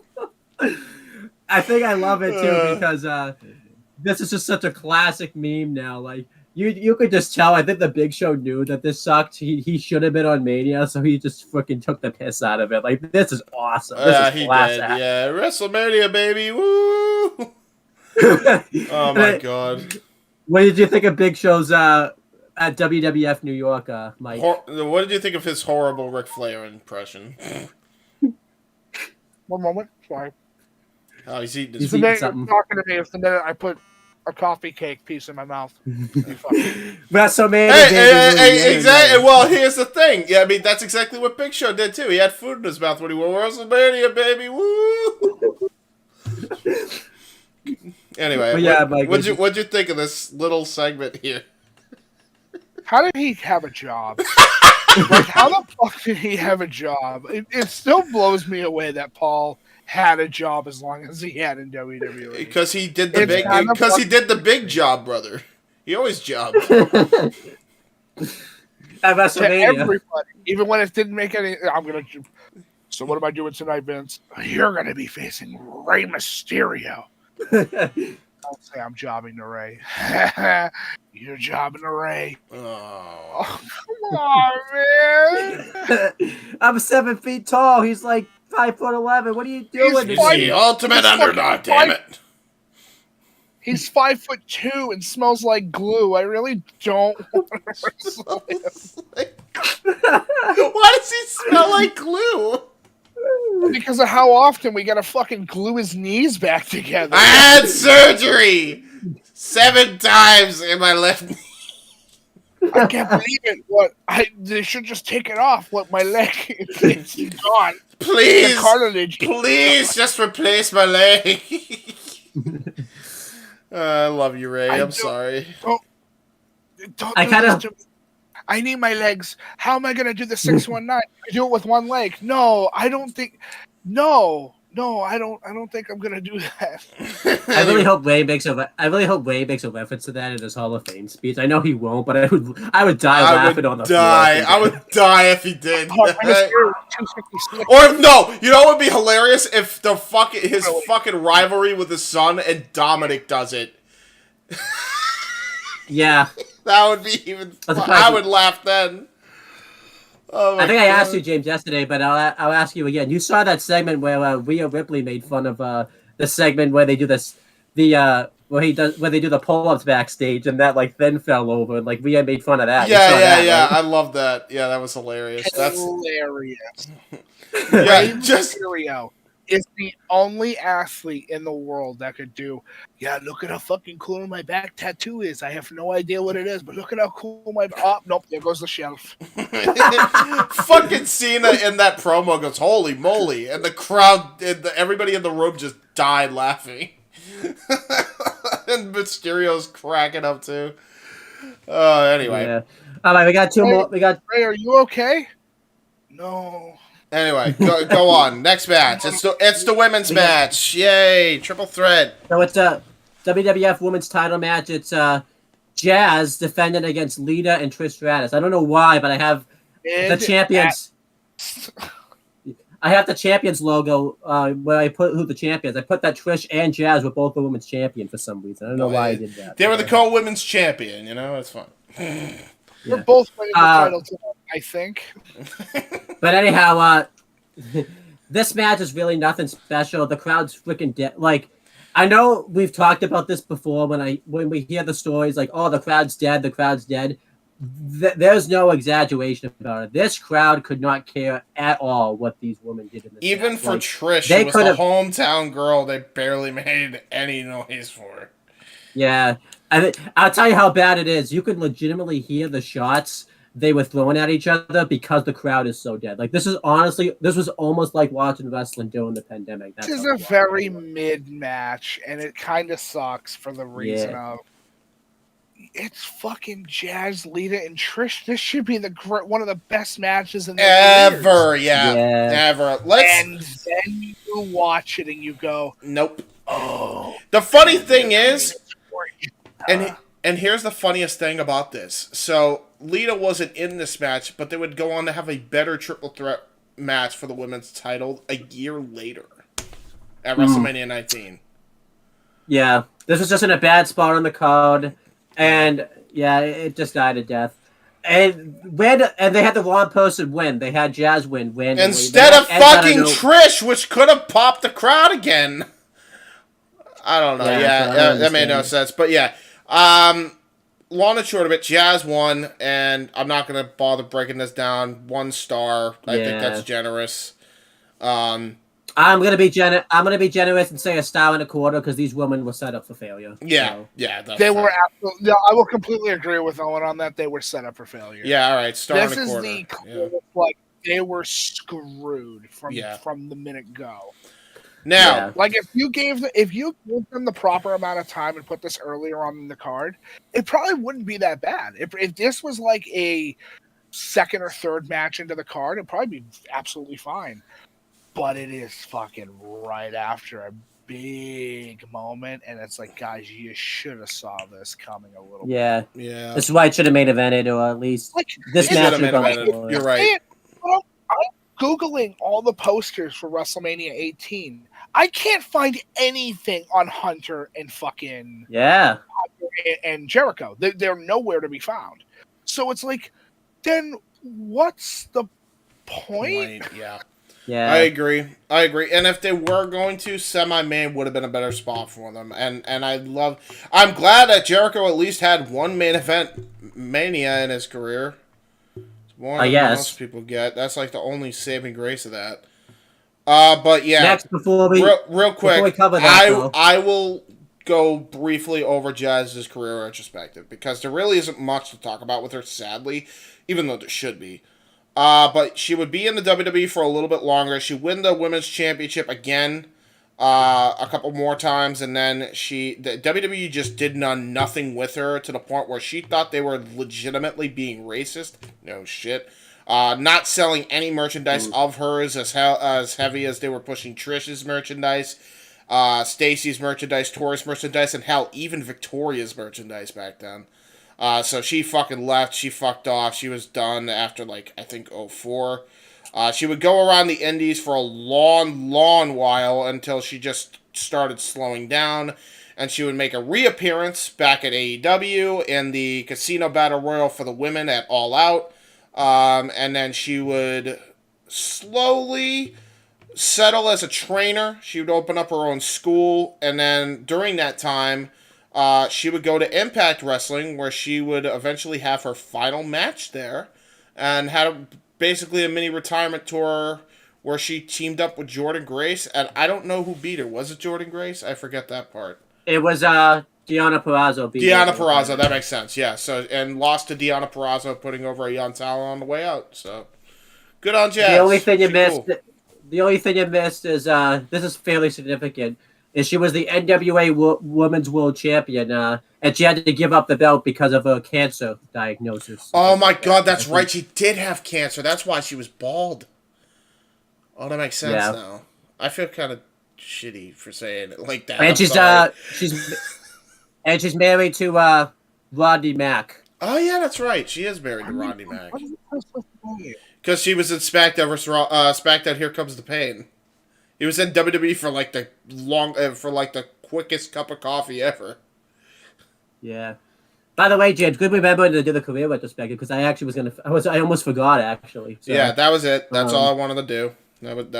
That's the only career retrospective we had on this whole retro, so it was hard to forget. Yeah. Next, Christian's backstage, and he gets ready to leave the arena with his title, and he celebrates a bit too long. He has a taxi out there waiting for him. And he gets rolled up by Maven, and Maven steals his taxi and his stuff, I guess, because he left with his ring gear and everything. And the taxi takes off. I'm gonna guess what happened is the taxi driver thought it was Christian that got into the taxi, so that's why he just drove off really quick. I don't know what happened there. Maybe it was a setup. We don't know. They never really explained it, but maybe it was Al. I always think they should have had it be Al.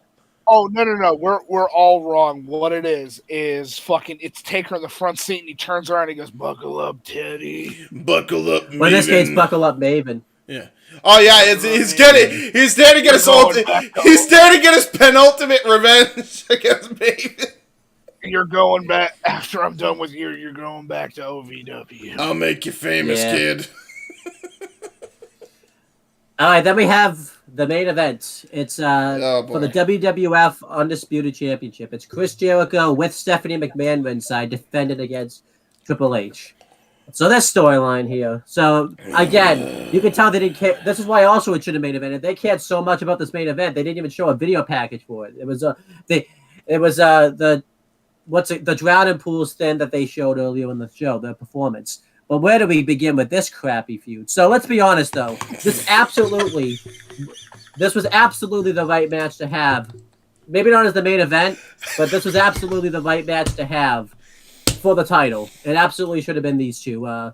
Triple H tore his quad the first time in 2001 doing that tag title match with, it was Triple H and Stone Cold Steve Austin versus Jericho and Benoit. And one of the most gutsiest fucking performances in Raw history with Triple H finishing with a torn quad. And it made all the sense in the world for it to be Jericho's, since he was in that match. And the last image I believe you saw of Triple H before he went off screen was Jericho on the announcer table. Yeah. Yeah, so it made sense. Originally, though, the main event was supposed to be Stone Cold Steve Austin versus Triple H, where Triple H would come back and win the Rumble and face Austin. But because Austin thought his heel run failed, he wanted to be back into a babyface, so they shoehorned Jericho there instead. Chris Jericho had won the undisputed WWF Championship at Vengeance 01. He is the only person to beat Stone Cold Steve Austin and The Rock in two separate matches on the same night and win the belt. And Jericho was a last-minute decision to win the title. Jericho's talked about this before. He was not supposed to win this championship. It was supposed to be... At first, it was supposed to be Austin. Then it was supposed to be Angle. And then Angle advocated for Jericho. And that's the only reason why Vince gave it to Jericho. It was so bad that Jericho didn't have... actually, it was something completely different. I don't even know if it was Angle that advocated, but Angle was very okay with Jericho winning the belt. Yeah. Did you ever hear the story about what happened to Jericho, after he won the belt? He went back to his hotel room. He didn't get much of a celebration. He just celebrated with a pizza. And then I think he left his hotel room to get something. He got locked out of his hotel room. And he had to go he had to tell, the person, the receptionist, I don't think it's the receptionist, but it's the person, who checks you into the hotel and everything. Yes. Huh? The person at the front desk? Yeah. And, apparently, you have to this is back then. I think you still have to do this today. You could basically you had to tell them an item that was in your room, so that way you could gain access back into your room because they wanted to make sure you weren't just trying to get a free night. And Jericho said that it was the undisputed championships that were in there, so that's how he was given access back in there. Then his celebration gets worse. He ends up dropping a piece of pizza onto the floor, all over himself. Though his first meal as a world champion in the company was a whole pizza that fell on the floor, and he just sat on the floor and just ate his pizza. It was a depressing celebration. That's probably the best way to describe his title run with the undisputed belt for the first few months. Yeah, I mean, Jericho, the only good match is the one he had with The Rock in Rumble 01. That's it. Mm-hmm. Yeah, the main problem with Jericho as the champion is he was basically not, even though he was in these storylines, he was always the side plot to somebody else's storyline. Feuds, including, and even though the Rock match is great, including the Un-Americans, every single fucking goddamn match was a side plot to somebody else's feud, starting with his coronation. First it was Booker and Austin. Then it was formation of Team Un-Americans. Then it was Austin versus the NWO, along with Rocky versus NWO. And then It was Stephanie versus Triple H. Yep. So that's his entire title run. He is not even a main character in any one of these feuds. Yeah. So Triple H came back at the Raw and MSG in 2002. The biggest pop, probably return on Raw. Of all time in the Garden, yeah.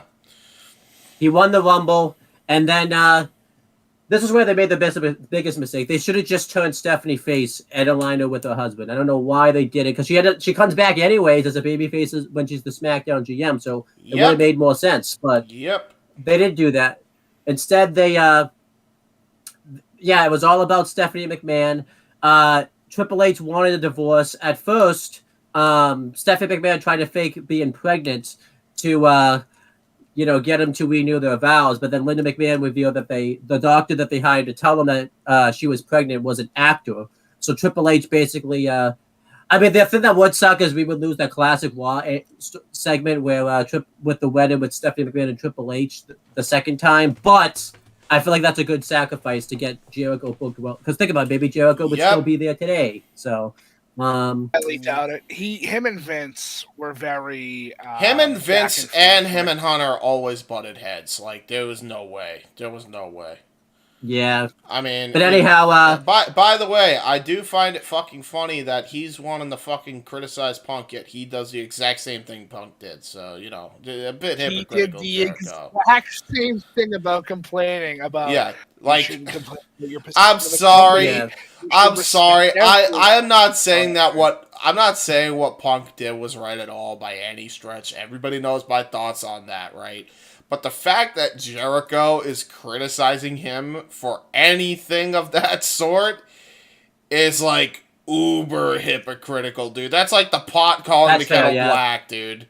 Jesus Christ. But anyhow, continuing. So, obviously, Triple H had to defend his spot at Mania, and he lost it because of Stephanie McMahon being a shady referee, but then won it back. And then they pretty much just continued the Triple H Stephanie McMahon feud, but just had Jericho take Kurt Angle's spot, pretty much. Like, Jericho, this is how bad Jericho was pretty much relegated to being a dog walker of Triple H and Stephanie McMahon's. I'm not joking. This actually happened. This was actually so demoralizing for any character. Like, so fucking demoralizing. I know a lot of people talk about The Miz and how he got shafted in the main event of WrestleMania 27, and I'm not saying that he didn't.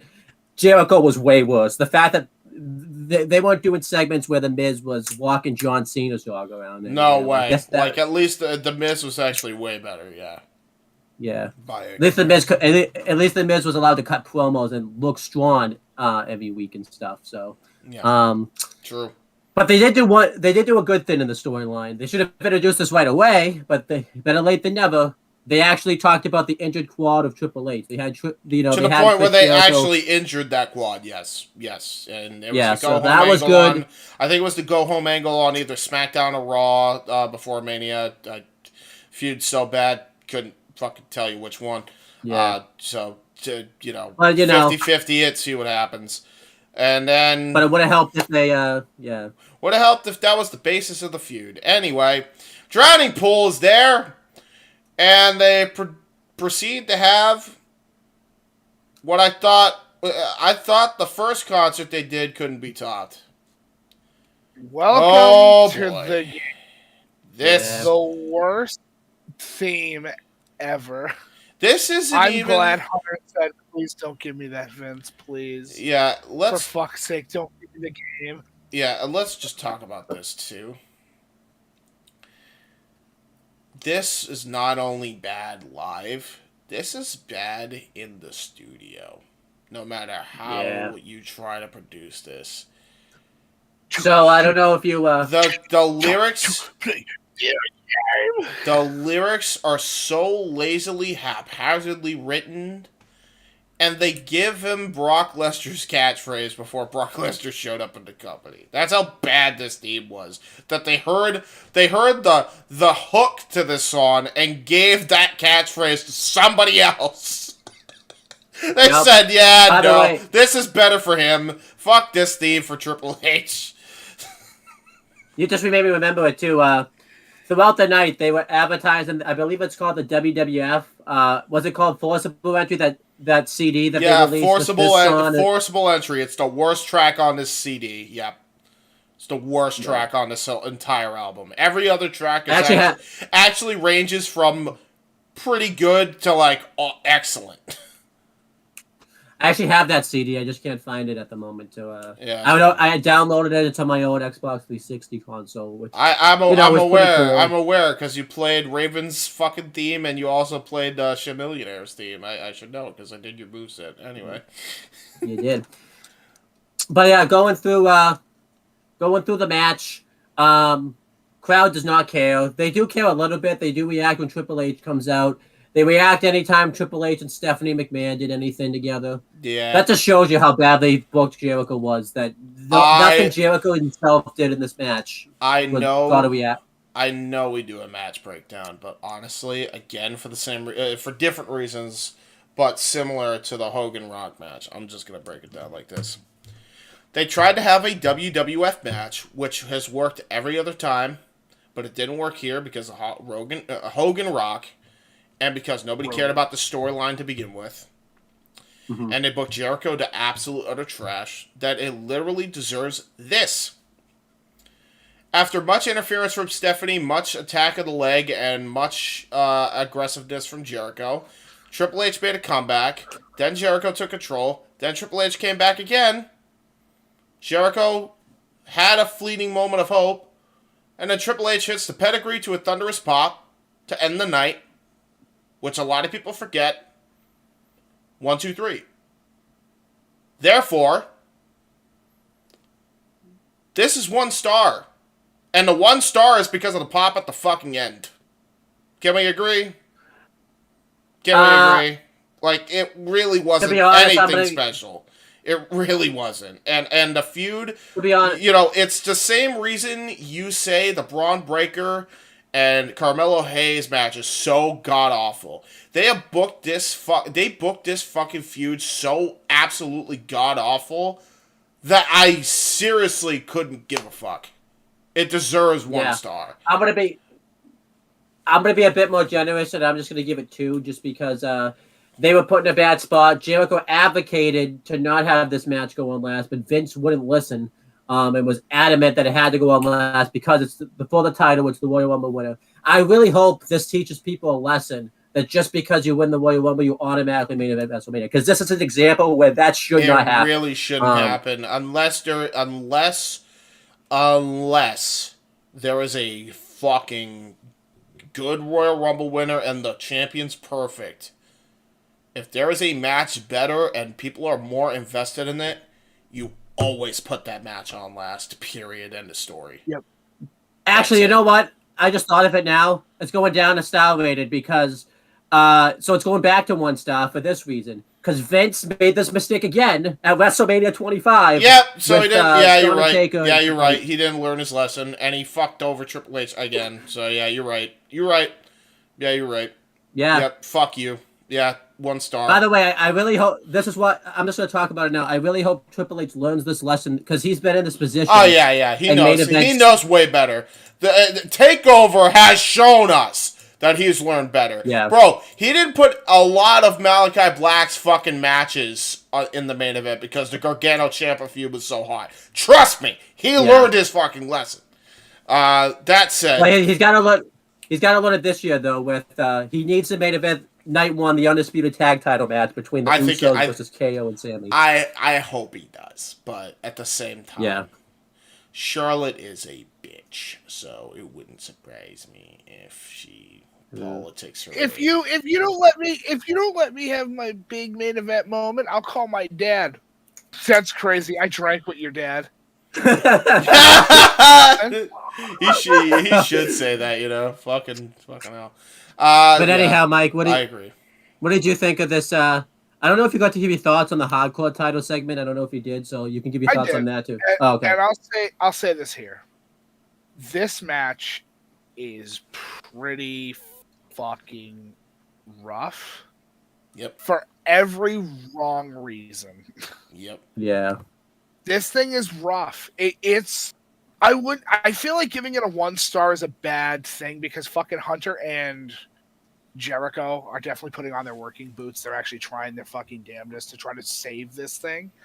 But you can tell it's Vince on the fucking earpiece telling everyone what to do at all times. And it doesn't have a natural flow, which is upsetting. Yeah. That's fair. Yeah, that's absolutely, like, at performers, Hunter and fucking... Hunter and Jericho are 2 of the best. Like, no bullshit. No doubt. But in this case... I don't know what the hell happened, but somebody fucked up somewhere. I guarantee you it wasn't Vince and Jericho, or it wasn't Hunter and Jericho. Guarantee that. It's very clear that somebody said something in the backstage. Vince. And that changed the entire... It doesn't matter who. I'm saying that as a general statement because it could be a number of... Yeah, okay. Yeah, it could be Kevin Dunn. It could be anybody. Anybody Bruce Pritchard, yeah. Bruce Pritchard, Michael Hayes, yeah. Fair enough. It could have been anybody. Somebody said something in the back, and Vince either is the one that said it or agreed with it, and then that's the direction they went with it. Because what they should have been doing for this entire feud, build-up and everything else...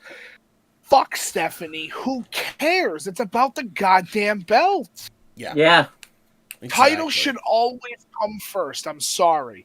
I don't care what other bullshit, stupid, fucking craziness you want to add to your thing. I will never put our show, James, over in any capacity or way.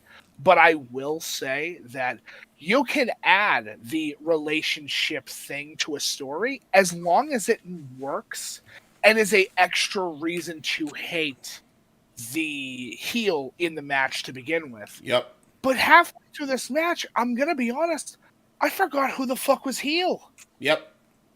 Yeah. I forgot who was heel, and I'm like, that's a bad thing. That's why Hunter would go heel not too long after this, by the way. Yeah, because it's very clear, and I'll say it now, Hunter isn't a baby face. Yeah. No, not in the ring, no. Never been a baby face. Hunter in the ring, no.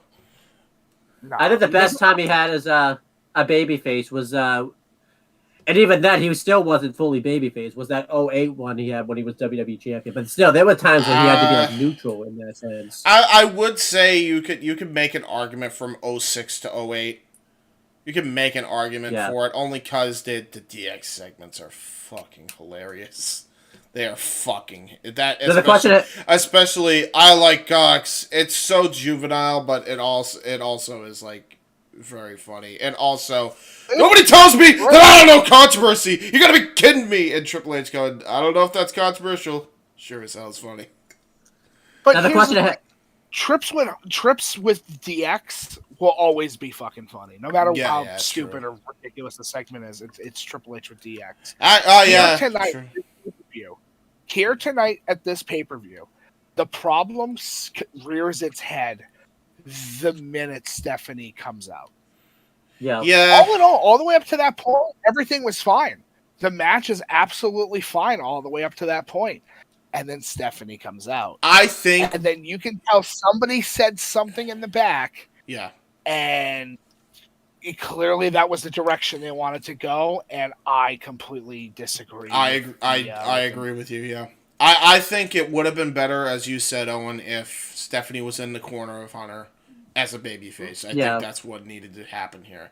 Especially when you consider their actual rivalry all the way back in the Attitude Era. It made the most sense to go with it.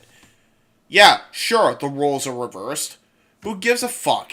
Triple H earned his right as a babyface, even if it was for that fucking fleeting moment that it would have worked.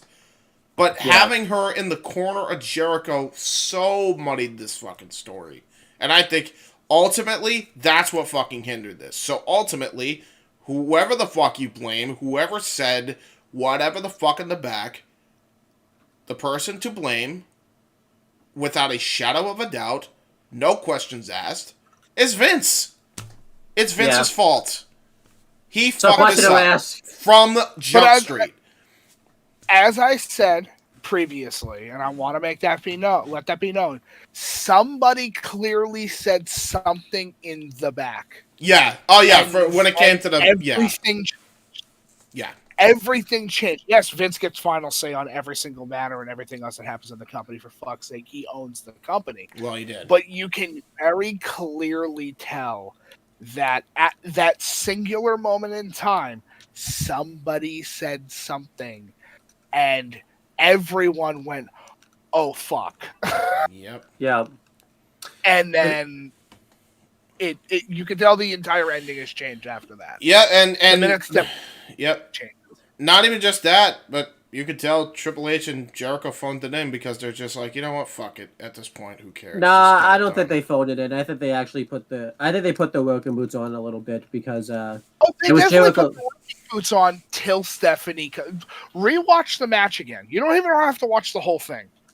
You can watch it at times if you want. The referee is talking to them an awful lot, and he's not wrong. He is not wrong. Yeah, like a shit. At a certain point, you can tell the minute Stephanie comes out, they are no longer in control of what happens in this match. Nope, they lose all control.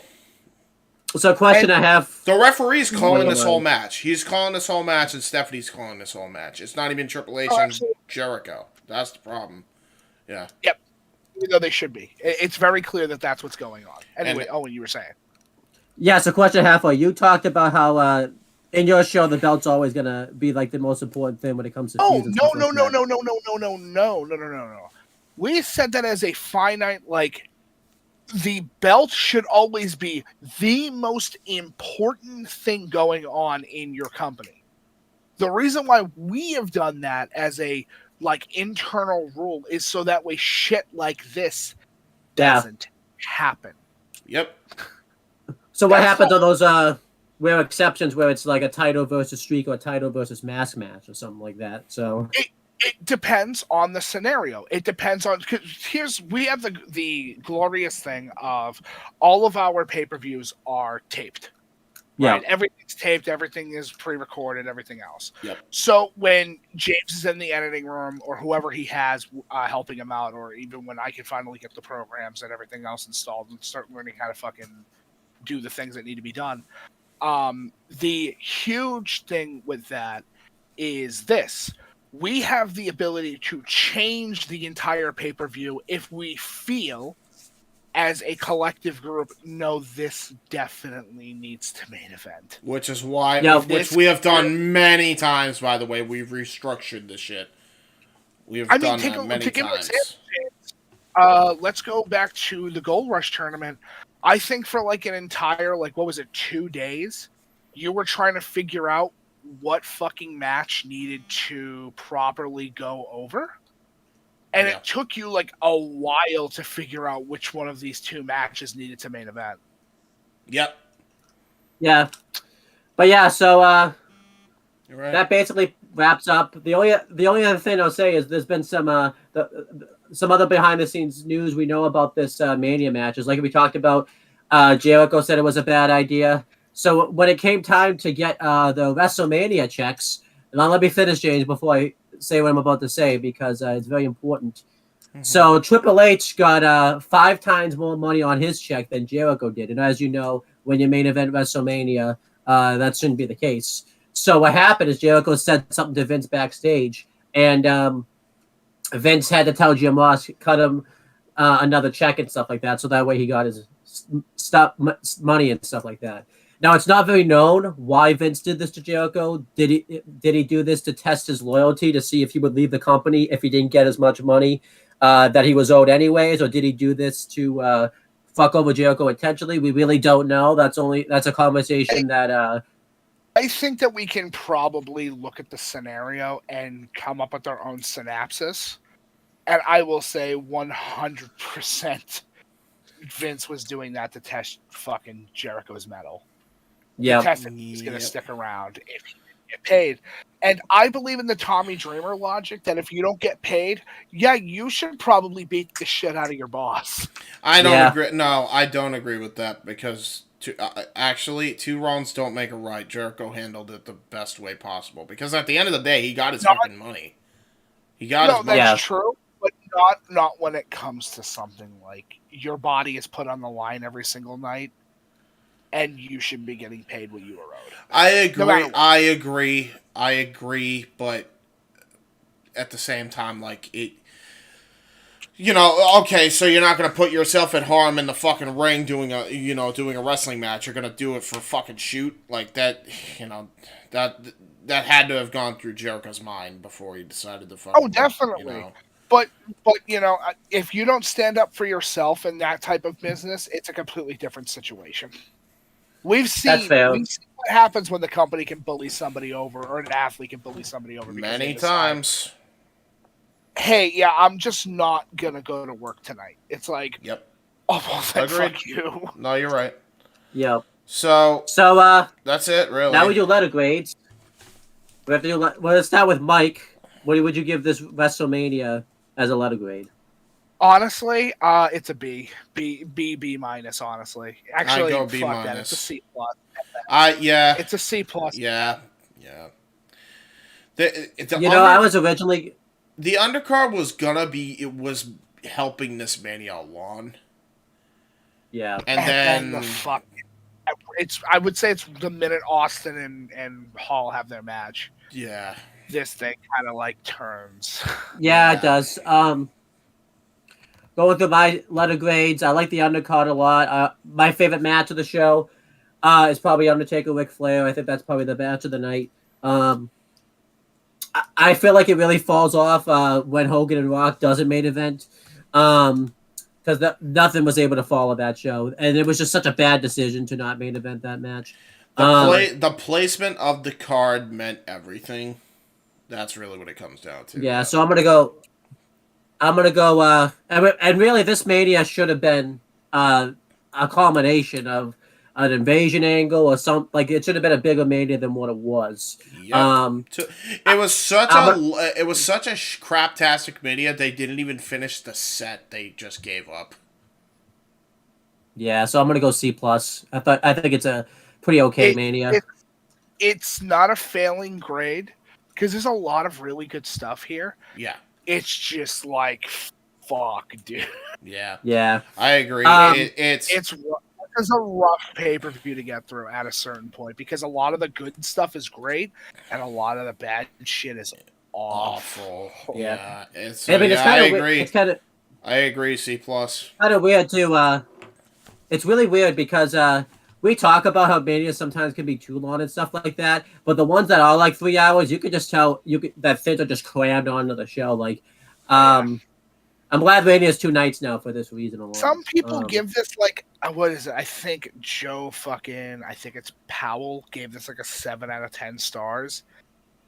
And at the time, maybe. But I would disagree with that now. Well, no, that's the thing. Then, if that's the case, though, we have to go D minus. I don't think it was a D minus show. I think he rated it 7 out of 10 because 7 out of 10 would be a C. It would be a C grade. If I guess it's just I don't know. Giving it a 7 out of 10 just a little high. That's why we do letter grades because it's easier than the numbers. One other thing I'll say. Oh wait, Mike, what would your grade be? What would your grade be then? You said C plus. C plus. Okay, fair enough.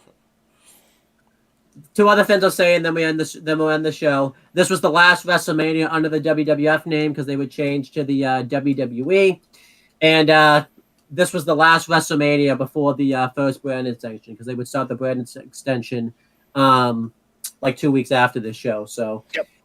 I was going to touch on how they went through a lot of champions, but James kind of touched on that in Survivor Series 02 Retro. So if you want to kind of know people's a take on that, James will just talk about it. Well, James has already talked about in Survivor Series 02, and I'll talk about it very quickly too, if I remember correctly. So yeah, there you go. Go check that out. And speaking of which, I'll just get to all the plugs myself because I put them all in the chat. So I'll plug everybody just because I want to make sure I at least have 15 minutes to decompress before I have to go on my next live stream. So here we go. first thing to plug, Wrestling with Idiocy, number 7, Casey and James, myself, that's me, review our favorite WrestleMania matches. We also this week, we did Impact Wrestling Sacrifice commentary on the Jeff Meacham Network, featuring Noah Foster and myself. Go check that out if you want. Watch AEW Spark this week, covering Week 11 of all things AEW. Week 12, the one with Vikingo, we're covering that this week, so stay tuned on that. And then watch AEW Spark from last week, which was a really cool show. Watch WWE Aftershock this week, covering Week 11 of all things WWE. That was with Owen Finch and Chris Scott. Go check that out. Watch WWE Aftershock from last week as well if you want. Watch all the shows. Give them all the stars, whatever. First WrestleMania is... Oh, here are the retros. Okay.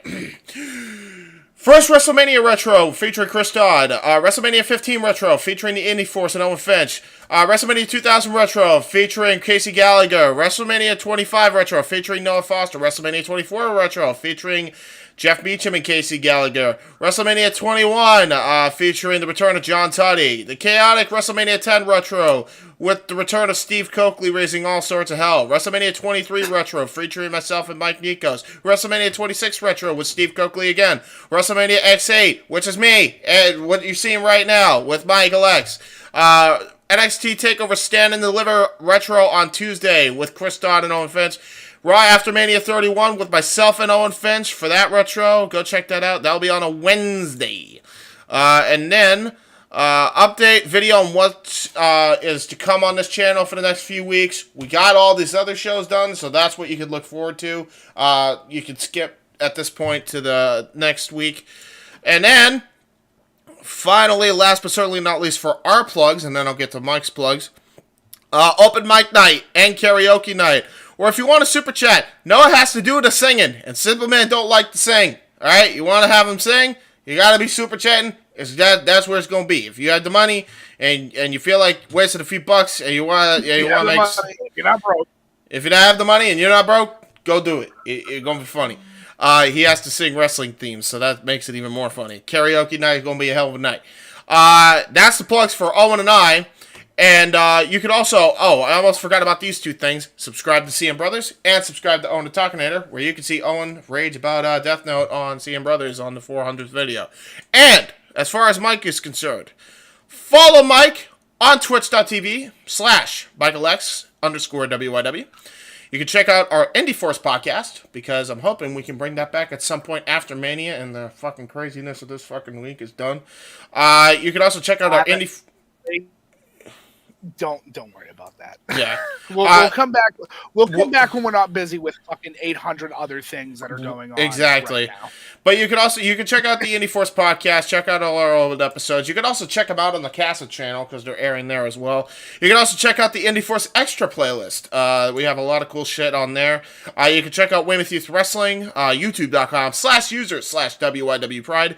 And last but certainly not least, follow Kuzan on his Twitch at twitch.tv/FireLord Kuzan. That's twitch.tv/FireLord Kuzan. And those are the plugs.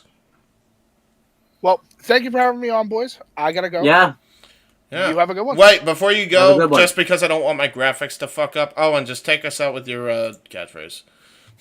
You have to say it again because I don't remember what it is because. Well, okay, fair enough. So I'll say it, and then you have to pay attention. You have to pay attention this time, okay?